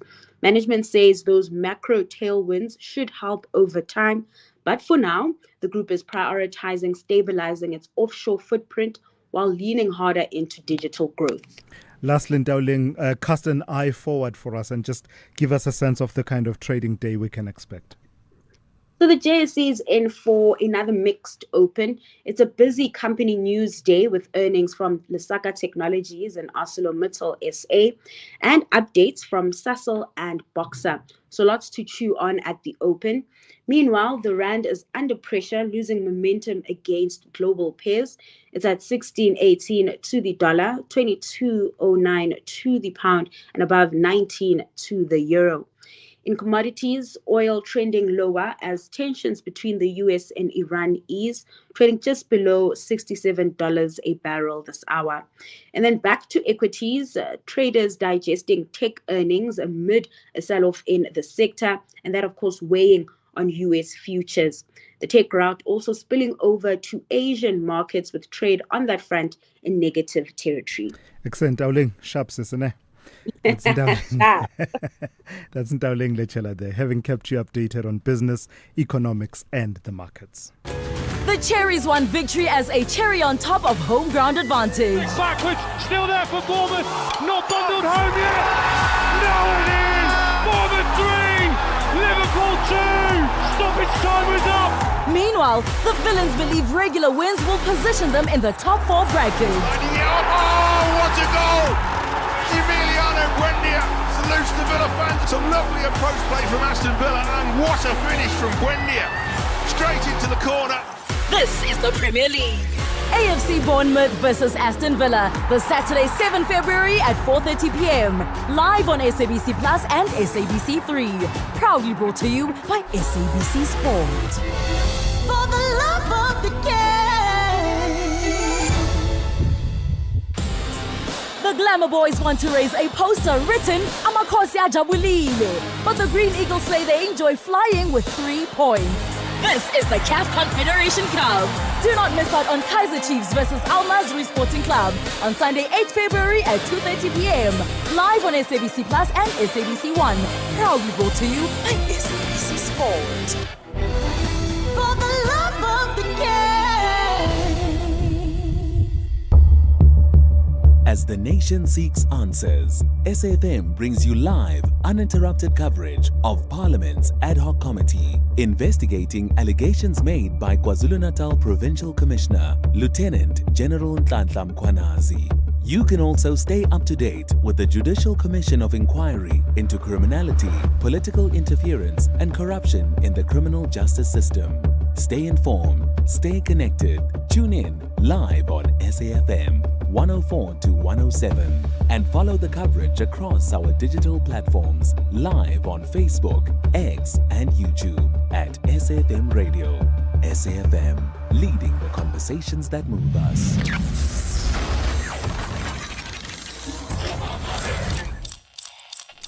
All week long, we are saying yes to a first for Africa. For the first time in its 60-year history, the Montreux Jazz Festival is coming to African soil, and it's happening in Franschhoek. Say yes to the first artist reveal on the Archers stage, featuring Salif Keita, Mandisi Tyankis, Billy Monama's Guitar Convergence, and the Cassivan Ama Big Band Experience. And say yes to the Jazz Village with intimate performances by Madala Gunene with Sibusile Xaba and Kwanti Le with Herbie Tswayedi, Andile Yanana, Ayanda Sigate, and Sisonke Xonti. This is just the beginning. Many more acts to come. Tickets for the Archers are on sale now at ticketmaster.co.za. Montreux Jazz Festival, Franschhoek, presented by Nedbank. Say yes. Thulasizwe Simelane on SAFM. So let's return to the maritime theme for a moment, and it all has to do with how that fits in with our economy and what priority we give to the maritime sector in South Africa, given the expanse of our coastal regions, of our coastline. So the country's re-election re-election to the International Maritime Organization, the IMO Council, for the 2026 to 2027 biennium marks a critical moment for the country to reassert itself as a leading maritime nation. As global shipping routes, offshore energy interests, and port logistics realign, the Maritime Business Chamber says maritime affairs must feature prominently in the 2026 State of the Nation address as a central pillar of economic growth, industrialization, and job creation. Let's speak to Unathi Sonti, Executive Chairperson of the Maritime Business Chamber. Good morning to you and thank you for your time. Why is this re-election to the International Maritime Organization Council for 2026-2027 such an important moment to leverage on the maritime sector for economic growth, industrialization, and job creation? Thank you, Mr. Thulas, and greetings to the listeners this morning. I think one of the key critical things about the country's participation within the Maritime IMO Council, the key thing there is it gives us now, and also it puts South Africa in a very strategic manner and to be viewed as part of those global players when it comes to the maritime issues, which then puts the position on showing that South Africa is really serious about its maritime affairs. And you talk about a shifting global trade patterns that you say present a strategic opportunity. What do you mean by that? Okay, with the shipping, patterns, if we look at how, ships are currently now moving, with the issues that talks to the risk around, the Red Sea, the continued, on and off challenges, even with the Panama and the geopolitics that are currently happening. So in terms of if you look at CMA, GMC, one of, the largest shipping companies, where they've taken a decision that they would now move all their vessels, which they have about 650, vessels via the Cape Sea route. Then this brings us a great opportunity in terms of the positioning of where we are to be able to capture all of that in a number of various, sub-sectors that are within the maritime industry. And it's not just about ships at sea and the sailors and the likes. There are entire industries that you believe we could be tapping into more. But you also warn, and I'd like you to say more about that warning, that those shifting global shipping patterns, we may miss the opportunity if we don't take advantage. You remember currently, even if you read the recent report, the quarter 3 report in terms of Operation Vulindlela, you would know that when the government talks about logistics, they are talking about Transnet, mentioning the port and rail, and that's where it ends with them. Forgetting that there's quite a number of things that are involved in there. There are also, some other sub-services that build to this, that talks about, ship repairs, dockyards, also the supply services in terms of, surveys that are being done into vessels, the offering of bunkering services, the supply of goods and all of those. So if then we are not making maritime a national economic priority, just beyond port and Transnet, we would then miss an opportunity to unlock quite a number of things that could be able to scale up, the livelihoods of the coastal communities as well. So what do you want the president to say in his State of the Nation address that would signal seriousness about this particular sector? One of the key things that we are putting forward is we need to acknowledge South Africa as a maritime nation. With its 3,900 coastline and large exclusive economic zone, and I think that is one of the key things. Number 2, we need as a country to be able to say we need to focus on maritime. We have called in the past for either a strong maritime authority, or 2, a maritime affairs, or 3, a special, envoy in the office of the president that will be able to coordinate the fragmented maritime, which is within quite a number of departments, and also look into addressing the issues that are faced by the small-scale fishers, which have not been able to be fully accepted or elevated into the level of commercial fishing in this country. So if we can be able to do all those things, we would then be able to realize the opportunity that, fishing alone, it presents about 27,000 direct jobs, and it feeds over, about 1,227,000 of indirect jobs. And this is an opportunity that is lying, before us. where if South Africa, we were to look into this thing and position it very well, as the president makes that proclamation, he's been setting up commissions, he's set up various, committees, he's set up, the National Logistics Committee, which has neglected some aspects of what maritime can really do for South Africa beyond just, the National Ports Authority and the challenges that are being faced by the rail networks. All right, Unati, thank you for your time this morning. That's Unati Sonti, Executive Chairperson of the Maritime Business Chamber. SAFM, guiding you through the rush hour traffic. A lot of pressure on Joburg's Crown. The mic one from Goldridge City through Crown up to Empire is heavy. And then behind that, the M2 pushing back almost to Benrose this morning through Joe Slovo down through Rissik and in towards that Crown interchange area as well. N1 south to William Mandela, quite slow once you get past Rivonia Road. And the R55 coming out of Laudium stays heavy. Big queues between the M26 and the Vreda junction. That's only affecting the southbound side. Crash at Rigel Avenue. So the M1 going north under quite a bit of pressure. Queues back as far as Buerta Avenue again this morning. Durban Spaghetti Junction has certainly seen some action. Earlier crash on the N2 northbound is being cleared for a while. Traffic is just starting to normalise there, but there is a breakdown on the southbound which is still with us before you get into Spaghetti Junction. So still very heavy coming through from sort of Inanda Road, Umgeta Road territory. Umgeta Road inbound through Springfield Park, again very slow today as it was yesterday. And further up the N2, stationary truck before you get to Gateway. So from Kwamashu up in towards that M41 Gateway exit, that gets busy as well.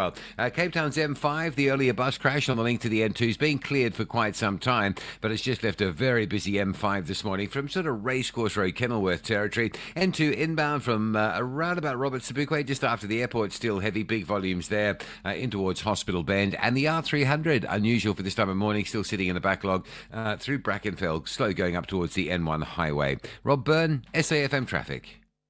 If you think you cannot afford a lawyer, think again. Clientele Legal has made professional legal services affordable. You receive up to 745,000 rand worth of legal services per year. Our range of plans include cover for you, your spouse, children, and extended family. Plans include cover for civil, criminal, and labor-related matters. Whether it's protection orders, gender-based violence, uncontested divorce, or poor service, your Clientele Legal lawyer will be there to assist you. Our services are convenient. Simply pick up the phone and call your lawyer or send us an email and we'll get back to you. All plans include a bail benefit of up to 5,000 rand and we'll go to the police station and pay it for you. Plus, Clientele Legal offers you 24-hour telephonic legal advice. SMS SAFM to 32195. That's SAFM to 32195. Clientele General is an authorized FSP and licensed non-life insurer. T's and C's online. Standard rates apply. It is time for incredible action on the tennis court. Mzansi Africa clashes with Montenegro. Emotions are pumped up by passion and thirst for victory. This is the Davis Cup World Group 2 playoff tie. Witness the World Cup of Tennis. Renault South Africa Davis Cup team versus Montenegro on Saturday 7 February at 11 a.m. Then on Sunday 8 February at 10 a.m. Live on SABC Plus, SABC 3 and SABC Sport on DTT Channel 4. Proudly brought to you by SABC Sport. For the love of the game. Call Thulasizwe now. 086 000 2032. Help. Help. I'm being body shamed on the WhatsApp line. Someone is body shaming me. And actually the name is showing there, so I could expose this person. But let me not. This person says, Umkhaba Pratulas, with laughing emojis, and says, I thought you were running marathons. Hey, manna. Yeah, all I'll say to you is that I've not been running for a good, almost a year now. I'm running a different race, you will see. And I'm equally proud of that race. It doesn't matter that I'm not in my fittest form as far as road running is concerned. I can always come back to that. I had to prioritize for myself, and say to myself, be kind to yourself. What I'm doing now requires, on average, 18 hours a day. And there was just no time. There was just no time for me to be involved in running. Batting is obuya, ululu zobuya. Don't worry about that. It doesn't take long for me to get back into the rhythm. So, yeah, I'm proud of my airbag for now. Let me go to your WhatsApp voice notes. Let's see what we have. quite a number of people responding to President Ramaphosa and the question of whether or not he will appear in person at the ad hoc committee in Parliament. But in fact, I want to play one or two that have to do with the Zimbabwean president, Emmerson Mnangagwa, and his response on the issue of Venezuela. Good morning, Thulas and the team. Good show as always. Thulas says, I'm listening to Zimbabwe President Mnangagwa. I don't think that's a bad answer, Thulas. Yeah, definitely we did play this one. Let me play another one. Good morning, Thulas and the SAFM listeners. You're speaking to Tabisoye in Bumalang. Regarding the question they posed on that president regarding Venezuela, I think that is a very, very firm and a fair answer to state that actually Venezuela is far from Zimbabwe. In the nutshell, he was meaning that in Zimbabwe they have their own problems to deal with, so they can't be focusing on other people's problems. I so move. Thank you. Morning, Thulas. I think the answer by Mnangagwa is perfect. 100% perfect. Zimbabwe is very far from Venezuela. Whatever is happening there has nothing to do with Zimbabwe. You see now, you have these trade issues in the US because we like to interfere in things that have nothing to do with us. We are not a big economy. We are not in the EU. Let the UK and Germany and others deal with Palestine and Israel, etc. And we must stay away. Thank you. All right, let me take one more. And this one has to do with the Madlanga Commission of Inquiry. Problem to us is that the MPs are looking at it with a partisan lens, whereas it shouldn't be the case to us. All presidents must come to Madlanga or to the ad hoc committee and account for their interference in their times. All right, let me go to the calls now. Let me start with Luvo out in Gqeberha. Good morning to you, Luvo. Good morning, Thulas and your cooler bag. A bag, brother. A bag. A bag. Yes. Yes. Bang body shamer. Where are you when I'm being body shamed? Why are you not defending me? Don't worry, Thulas. I've got you. Thulas, sure. I've got you. Don't panic. Thulas, I have a problem here, a challenge. One, about the minimum wage. The gentleman who was there at the studio, there's one question that I feel you were supposed to ask him. Maybe you can call him again. The EPW workers, what is their minimum wage? Because he doesn't come up with their minimum wage. Yeah. We want to know, because you get EPW workers from King Williamstown, some they're getting 950, some they're getting 1.5. Same thing in PE, some they're getting 2.5. We don't know what's happening there. Yeah. And the question number 2, which I would like him to pose to him, when are they changing this EPW to become a permanent employment?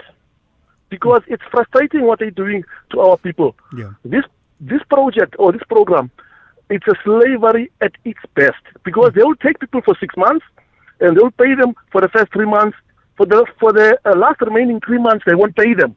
Now they disappear, they'll get another people again. Meaning it's a slavery at its best, the way it has been run currently. All right, Luvo. That's my take, Thulas. Please. Thank you. That is very important. Thank you. And last, Thulas. Luvo, I do need to go. I want to try and fit in Faisal and Alba and Alba before my time is up. But I take the point that you make. I think the EPWP minimum wage and rates are actually published as well alongside the national minimum wage, if not separately. But those are made public. The difference between what people end up being paid and what is gazetted, that's where the conversation should be happening. The disconnect between those two. Faisal in the Eastern Cape, good morning. Good morning, sir. Thulas, short and sharp for me, please. Wednesday, Thulas, yes. Yesterday, where am I? She said, Thulas, I hope he's not the ANC member. I never the DA member. Where are my Wednesdays? Faisal, go ahead. Go ahead, you've got about 40 seconds. Anyway, Thulas, I'm saying that this ad hoc committee is a waste of time. Is a partisan. Look at Madlanga Commission as a different. Why will you put these people in ad hoc committee for what? It's like a waste of time. They're partisan. What they do in Parliament is the same thing. You know, why? Because to probe fact-finding issues, you cannot politicize it. You're looking for the facts. What a waste of time. Haven't they got a better work to do? And I listen what Matt Bolhazen says. Is that what he said? All right. You know? Thanks, Thulas. Thank you, Faisal. Faisal, one of my Wenzenists there who have come forward to say, Wenzenu Thulas. And in fact, those Wenzenists, I needed them yesterday when Ukhethe Mohlahlana comes back and everyone is happy, we are all excited. Does she not start accusing me and saying that she's coming for me, holding me responsible for having she was feeling unwell, okay? So she says that I'm the cause, I'm the one who brought her. Indaba engaka. And no one stood up and spoke out for me. But anyway, it's great to have Kathy back in the studio with The Talking Point, which is coming up after the news at 9 with Ann Musa. I'm Thulasizwe Simelane, and you've been briefed.